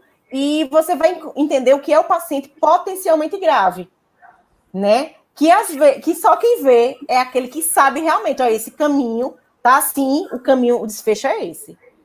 Se eu não conheço onde está aqui esse desfecho, eu não vou enxergar ele aqui de modo a prevenir. Então, até vamos supor, eu quero sair de terapia intensiva, eu quero ir para assistência à saúde, quero fazer NASF. Eu fui do NASF por 6 meses, só saí porque foi o período de defesa de doutorado, estava muito, foi lá, já lá em 2013, certo? Mas quando eu cheguei no NASF, a forma como eu atendi o paciente no domicílio, o pessoal ficava assim olhando. Eu disse, não, ele não vai sair daqui não, ele só sai daqui com ambulância. Gente, a meta que tem no Ministério da Saúde, a gente batia na primeira semana de atendimento. E, tipo, não era nada muito além. Não estou dizendo aqui que vamos aumentar a sobrecarga dos nossos fisioterapeutas, não. Mas eu estou dizendo assim, que a visão ela é outra. Então, assim, não, o prontuário é defasado, assistência básica. Prontuário é defasado, beleza. Como é que a gente fazia? Faz o seguinte, traz os remédios aí do seu pai, jogou aqui. Você não paga farmacologia?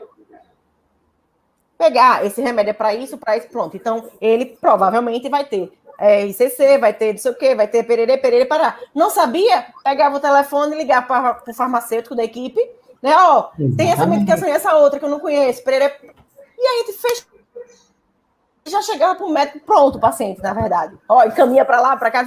Então, assim, e essa habilidade você pega atendendo UTI, em especial UTI generalista, né? Que você vai ver o paciente como um todo. E a Covid, ela não veio só para o pulmão, não. Ela é muito sistêmica. Né? Exatamente. Tem alguns comentários aqui. O Paulo comentando que muito bom poder ouvir essa troca de experiência, esse incentivo pessoal, profissional, simplesmente magnífico. Um abraço aí, Paulo, para você. A Camila também comentando, mas ela não terminou o curso de fisioterapia ainda e ela tem uma dúvida de que área deve se especializar, qual seria a dica que a gente poderia dar para esse impasse dela. A primeira dica é estude. Quanto mais você como estuda... Como se fosse viver para sempre. Como se fosse viver para sempre. Quanto mais você estuda, mas parece clichê, mas pior que é verdade isso. Camila, eu tive essa apreensão, tá? Não se sinta sozinha nesse caminho. Eu me cobrava muito. Quando eu passei da metade do curso, eu me cobrava. Querer, por fim, na força, definir que área eu ia me especializar. Eu precisava, o quanto antes, ficar só fazendo cursos na área que eu queria me especializar. Graças a Deus que eu não defini isso antes. Porque eu fui fazendo cursos de diversas áreas, de dermato, de neuro. Participei de um programa de um projeto de extensão em neuro, que é algo que realmente eu nem tenho muita familiaridade, mas me deu uma experiência de viver aquilo. Fiz a pós em cardiorrespiratória, veja que loucura. Vê só, aí fiz a Adquiro, e toda a minha área de publicação e pesquisa é em ginecologia e obstetrícia. Graças a Deus que eu não defini a área que eu queria, que eu não bati o martelo que era ginecologia e obstetrícia, porque eu vim só descobrir ginecologia e obstetrícia muito depois, fazendo meu TCC. No meu TCC, a minha orientadora de TCC era da área de ginecologia, de obstetrícia, e o meu TCC foi nessa área. Aí eu comecei a gostar. Mas é um caminho, é uma construção, e é isso mesmo. Tem pessoas que entram no segundo período e já sabem o que quer. E vão até a fim, só fazem aquilo, e tá tudo certo também, não tem nada de errado. Mas eu acho que quanto mais você experimentar, quanto mais você passear por outras áreas, mais completo você vai ser enquanto profissional. Não se cobre, não fique ansiosa de querer definir isso tão cedo. Até porque a própria vida vai lhe ajudar a definir. Exato. Né? Você vai ver Exatamente. propostas, às vezes, área que você nem imaginava. Então, eu posso lhe dizer que eu trabalho com oncologia há mais de 16 anos, certo? E era uma área que nem se falava na minha época de faculdade, né? Hoje a gente já tem ela como especialidade, né? Há 10 anos, né? Mas não se falava. E eu entrei, tipo, e o que é que a fisioterapia faz aqui? Hematologia, né? Trabalhar com neurointensivismo. Caramba, eu gostava de neuro, mas logo no neurointensivismo, né? Mas, assim, são as oportunidades que a vida vai trazendo para você. Veja que eu falei que eu trabalhei em NASF, mesmo tem toda a experiência dentro de serviço terciário, né? De setor terciário, terapia intensiva. E fui para lá e me encantei, entendeu? Então é assim, você voltaria a trabalhar com saúde pública, com saúde da família. Gente, também é um caminho maravilhoso. Eu particularmente, eu gosto muito de atender SUS, né? Então, por isso que eu sou satisfeita com meus vínculos públicos aqui, gosto muito do SUS, né? Eu acho que o perfil que eu tenho é para atendimento lá, mas tem gente que tem perfil que não se adapta, né? E por aí vai. Eu acho que é você seguir seu coração, sua intuição. Não queira decidir na hora do nervosismo. Ao contrário, se acalme, pense prós e contras. E aí tem momentos que não tem nem o que pensar. É agir, né? Vai que a vida vai te abraçar. O destino também vai lhe mostrando, vai lhe trazendo. É engraçado. A vida vai lhe mostrando caminhos que chega uma hora que você não tem nem como ir para outro lugar. Você termina indo para aquilo que tem que ser. Fernanda também comentou aqui que já foi paciente, já foi entubada, já teve uma tia entubada com câncer de pulmão e sabe o quanto é fundamental a fisioterapia respiratória. O Reidson está perguntando, Reidson, um abraço, viu? Para você, que bom ter você aqui com a gente hoje. Está perguntando algo bem polêmico, né? Se o médico tem a competência para assumir as atividades do fisioterapeuta na ausência dele. Priscila, o que é que você acha? A gente entra no exercício ilegal da profissão. Agora, a polêmica vai ficar. O que é que ele vai fazer? Fisioterapia ou ele vai estar executando a função que é multiprofissional? Porque, por exemplo, né, a ventilação mecânica que o fisioterapeuta manja, tira de letra, né, não é exclusiva do fisioterapeuta. Inclusive, não é exclusiva. Então, se você, por exemplo, está se referindo a essa função, é função minha, mas é exclusividade minha, fisioterapeuta, não. Então, o médico, ele tem a obrigação de saber. Inclusive, quando se fala de ventilação mecânica, ele é o coordenador da equipe. Então, se eu quiser estabelecer alguns parâmetros lá, e ele disser que não, que são outros parâmetros, o que vai validar é o dele. Agora, por exemplo, Priscila não concorda, eu não pego minha mãozinha para botar lá, não. Ele vai lá e coloca. Registra, e ela, enquanto profissional, registra em formulário, registra em prontuário. Conduta do fisioterapeuta seria essa, carimbe e assina. Ela está cobertada por lei. A conduta da fisioterapeuta é essa. Se a coordenação da equipe chegou e executou uma outra, ou não, ou pediu para suspender a execução dessa, é de responsabilidade. Eu costumo botar assim, né?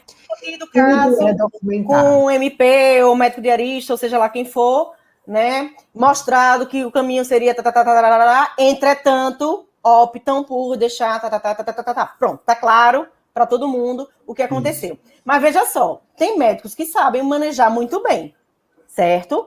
Mas não é o que a gente mais encontra. Eu tô falando isso porque a gente... Eu ia comentar, inclusive, isso agora. Eu tenho colegas médicos que são intensivistas. Claro que já a galera mais consciente, mais nova, né? Essa galera mais... Que eles olham assim e dizem assim, não, o meu sonho na UTI é chegar e ter fisioterapeuta plantonista. Porque a primeira coisa que eu faço é teu. Se vira. É teu, você estudou para isso, você tem experiência com isso. A análise de ácido básico é teu, faz o teu, eu faço o meu. Ele tem muita coisa para fazer. Aí muitos amigos dizem assim, Ítalo, eu vou estar preocupado com aquilo, porque eu já tenho tanta coisa para me preocupar, eu já tenho tanto a responder. Se tem um profissional ali habilitado para isso, não tem por que a gente estar em conflito, de maneira nenhuma. Tenho certeza que os mais conscientes hoje, isso já está superado. Isso. Eu acho que a gente tem que tirar um pouquinho essa questão de brigas de categorias, né? Eu acho que a gente tem que se somar.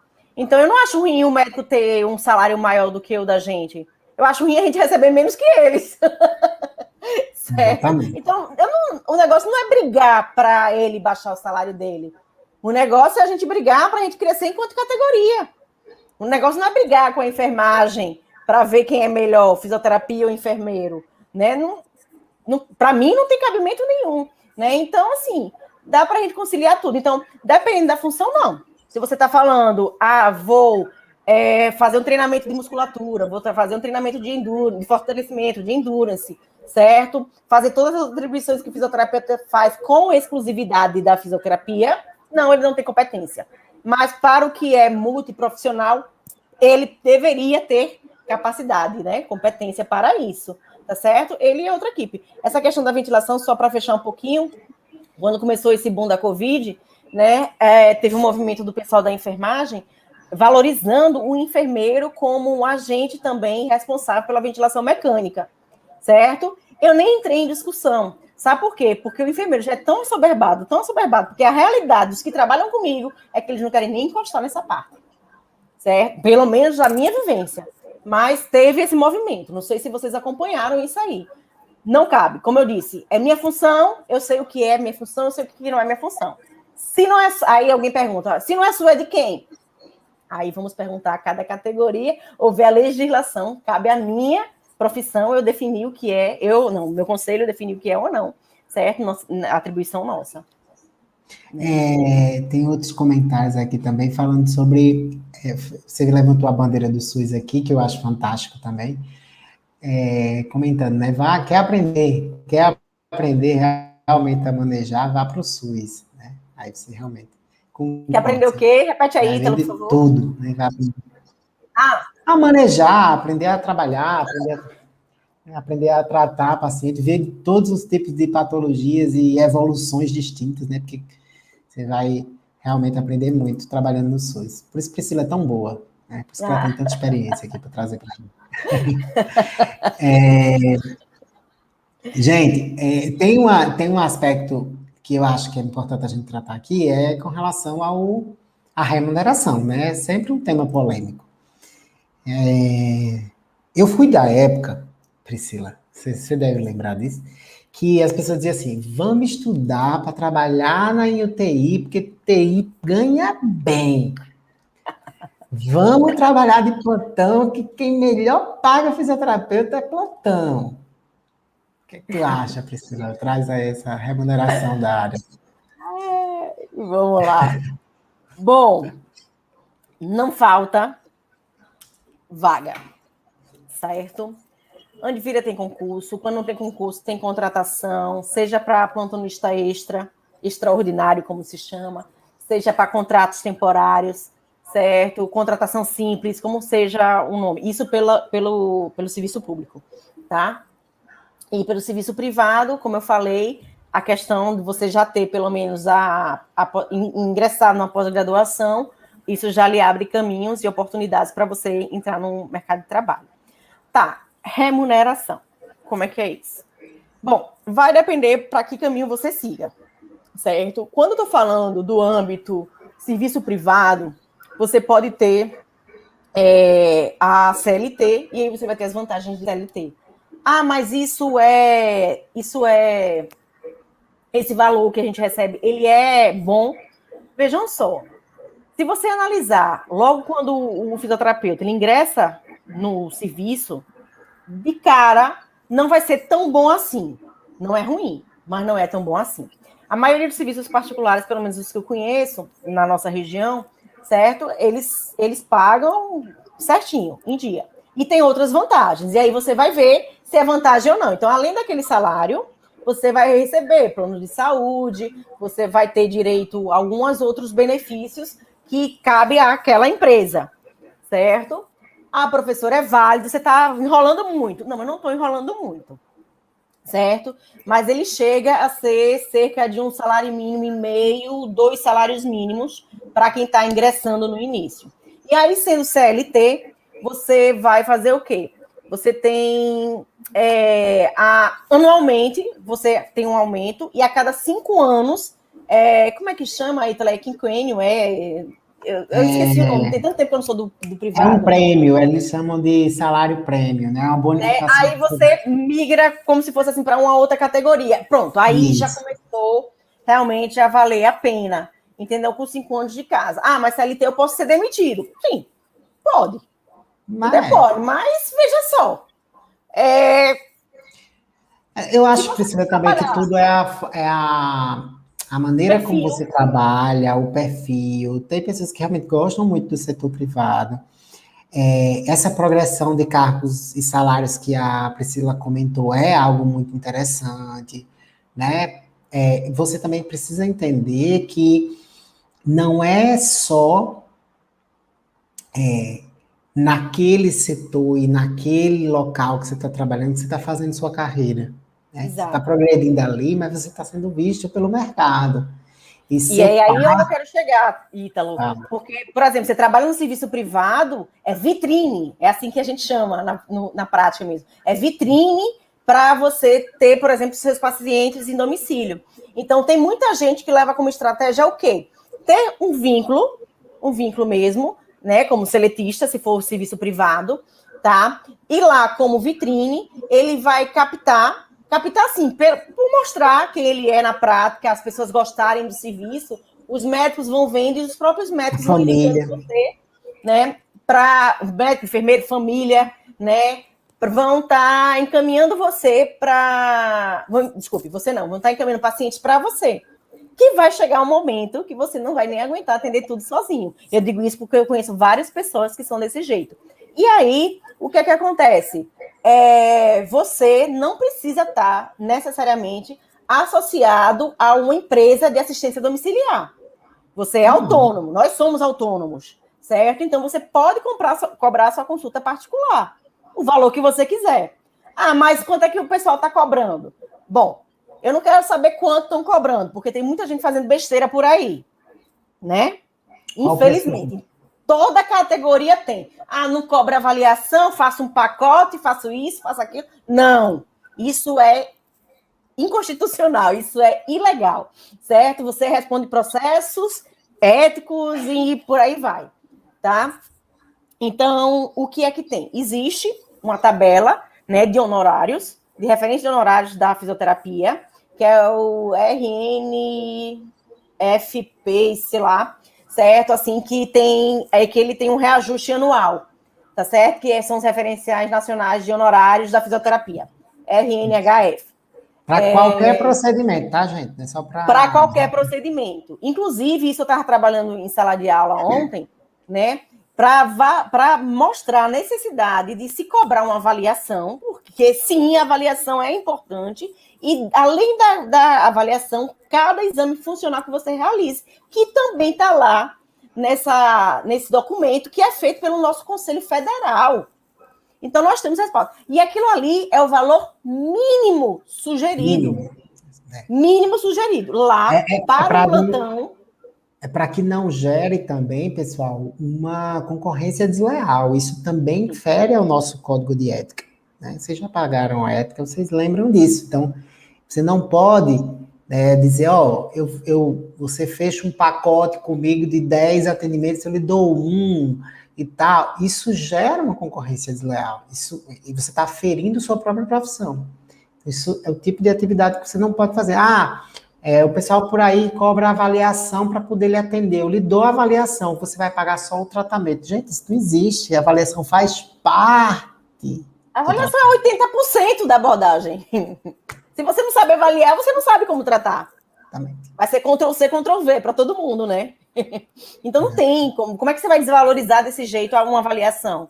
Né? Hoje, ao contrário, tem profissionais que estão abrindo consultórios apenas para avaliação. Apenas para avaliação e dão laudos, né, para associar com a avaliação do profissional. Então, por exemplo, Priscila atende um paciente em domicílio, certo? Eu não tenho os equipamentos para fazer os exames funcionais que vão colaborar com a minha avaliação do meu paciente. Eu encaminho para o colega que faz essa análise, ele vai receber pela avaliação, ele vai receber por cada exame que ele fizer, ele volta para mim e eu continuo com a minha abordagem. E a fisioterapia vai se estabelecendo cada vez mais como categoria, certo? E tem outra coisa, essa visão, vou pegar um fisioterapeuta só para atender tudo, também não é assim. Então, a gente tem que saber essa questão do encaminhar, certo? Do encaminhar e ter a ética de, por exemplo, se alguém encaminhou para eu fazer uma avaliação, o paciente não é meu. Eu só vou fazer a avaliação e eu vou reencaminhar esse paciente de volta para o meu colega, tá certo? E por aí vai. Aí tem várias coisas também no nosso código de ética que o Ítalo falou aí muito bem, né? A gente não pode atender de forma gratuita, a gente não pode ensinar o exercício da fisioterapia para quem não é fisioterapeuta, né?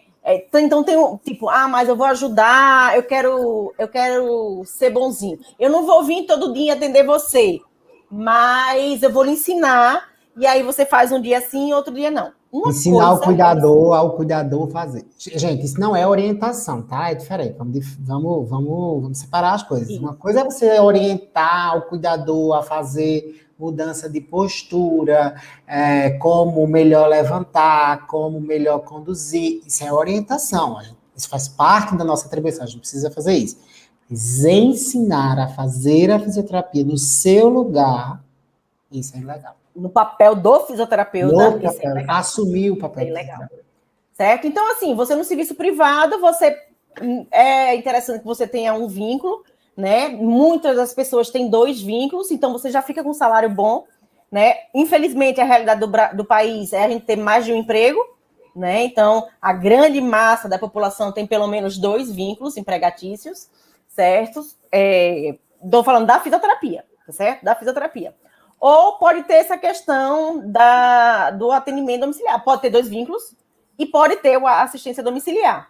E aí complementa, certo? A renda. Eu tenho colegas que cobram, não cobram menos de, por exemplo, R$200 por um atendimento domiciliar. Por visita, né? Por visita. Certo? Domiciliar. Mas se você for olhar lá nos referenciais, é R$ 97,50 e tem fulaninho que cobra 60. Bom, existe um propósito de existir aquele referencial de honorário. Então, aí, quem é que está fazendo errado? É o que está cobrando R$200 ou é o que está cobrando 60? Mas a família não tem condições de pagar. Bom, e aí existem os encaminhamentos. As próprias clínicas, escolas, né? Os serviços municipais, estaduais. Eu não estou dizendo para a gente ser mercenário. Eu estou falando em valorização profissional e o que é correto do ponto de vista ético ou não. Tá certo? Não é Priscila que está dizendo isso, não. Pelo amor de Deus. Tá certo? Não, eu concordo plenamente. Não adianta ser ansioso em querer... mas eu sou recém-formado, no início eu sei que eu vou ganhar pouco mesmo, eu não vou poder valorizar meu passe assim.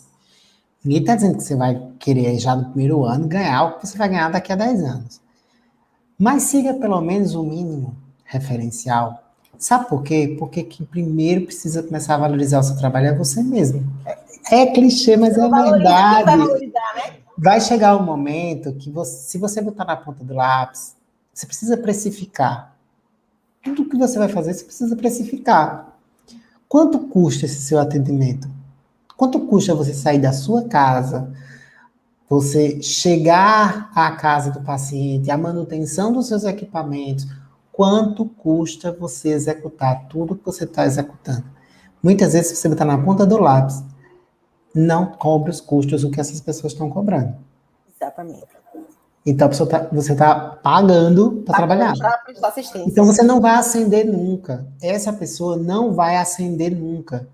Porque no dia que essa pessoa cair em si, que o que ele está fazendo é perdendo dinheiro, na verdade, ao invés de ganhar, ele vai querer subir o preço dele para pelo menos o piso. Sabe quantos pacientes ficam com ele? Nenhum. Ele perde todos. Aquele que ele se dedicou tanto, que às vezes pagou para dar assistência. E ele não vai mais, dificilmente ele vai conseguir ascender depois. Porque ele não... pagaria até um outro profissional, né, professor?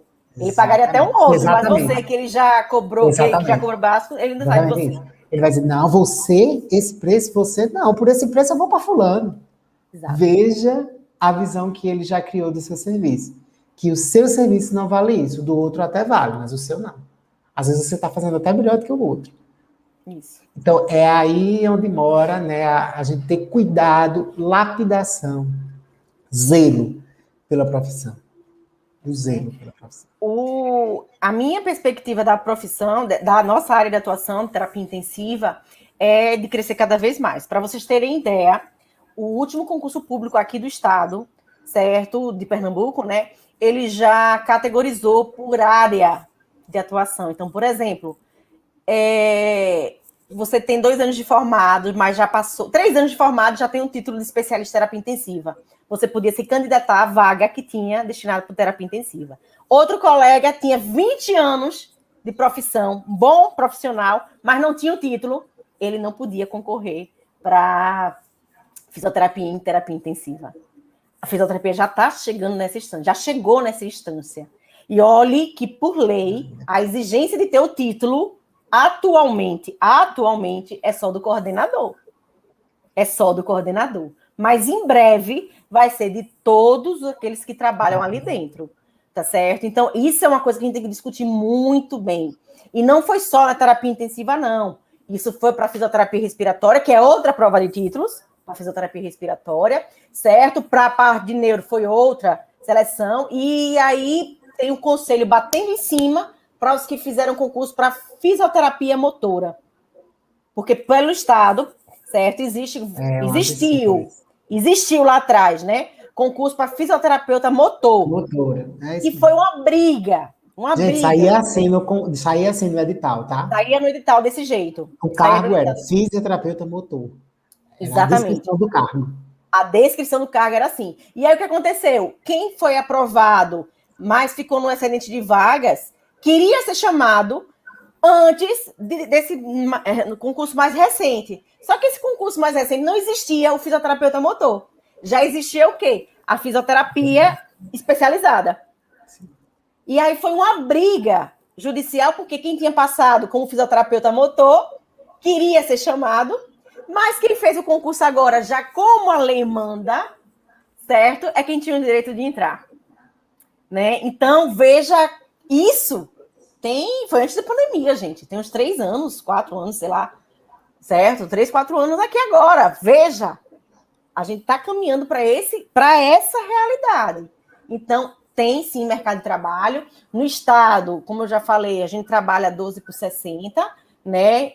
Assim, a gente é contratado como 12 por 60, mas existe sempre um acordo. A gente não fica rodando, né? Tipo, trabalho 12 horas hoje, folgo 2 dias, trabalho outros 2. Que aí sempre vai mudar o dia da semana. Né? Não, a gente trabalha 24 fixos e um rodízio. Né? E em termos de salário, vai depender do edital. Certo? Mas, enfim, aí tem os benefícios, né? Tem produtividade, que é adicionada no salário, tem a questão de gratificação de plantão, certo? Se for no Estado, é um pacote só de gratificação de plantão, aqui, Pernambuco. No serviço privado, ele vem com gratificação de plantão e a parte noturna também. Se for noturno, tem um adicional um pouco a mais, certo? Como todas as pessoas, trabalhadores que trabalham no período noturno, eles têm que ter um adicional, tá? E aí, dependendo do seu vínculo de trabalho, você tem direito a férias, a licença-prêmio, né? Se você for, por exemplo, um funcionário extraordinário, como chama, você não tem direito nem a férias, nem a adoecer. Se adoecer, não recebe. Esse tipo de funcionário, gente, né? Esse tipo de funcionário é só prestação de serviço, tá, gente? Ele não é um CLT contratado, ele só presta serviço até quando a empresa achar que você, né, é necessário ali. Você está lá ou que tiver dinheiro, não é isso? Certo? Mas hoje não é a regra, né? Hoje já é mais a exceção, na verdade. E aí, na verdade, Isela, só para fechar um rapidinho, então, quanto é que eu vou receber? Depende. Quem vai ser você enquanto profissional? A verdadeira resposta é essa. Certo? Qual é o caminho que você vai trilhar? Você, dentro do serviço, você vai fazer a diferença? Você vai migrar. E quanto mais você crescer profissionalmente, mais abrangência, tá certo? Em termos assim de sua voz ter mais valor, ser mais ouvida, isso vai acontecendo. Então, depende do que você vai ser enquanto profissional, né? Eu acho que é isso aí.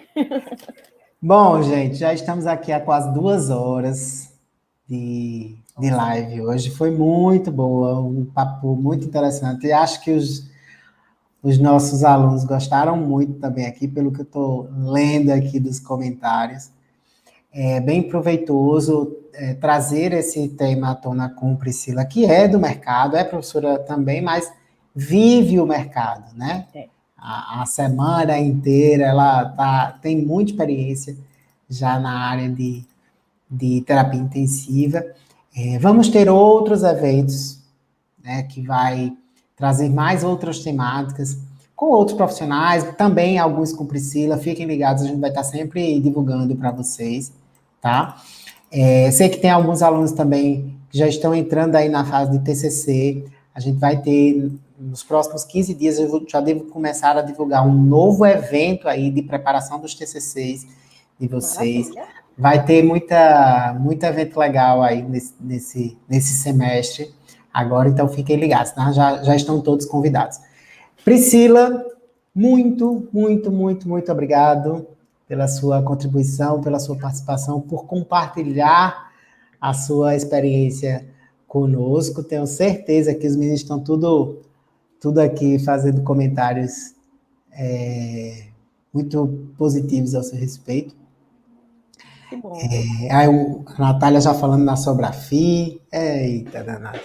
Gente, pensem agora realmente em estudar, em buscar cada vez mais conhecimento para vocês, e o profissional que vocês estão se formando já está em curso. O profissional que o mercado vai ver daqui a algum tempo já está em curso. Tenham certeza disso. Não é assim, Priscila? Com certeza. Obrigado, viu? Eu que agradeço, professor Ítalo, agradeço a todos que ficaram conosco até agora, agradeço com muito carinho essa oportunidade. Estar aqui contigo sempre vai ser maravilhoso, né? Tenho um carinho especial por você, professor Ítalo, pela instituição, certo? E amo fazer isso aqui, né? Obrigada a todos.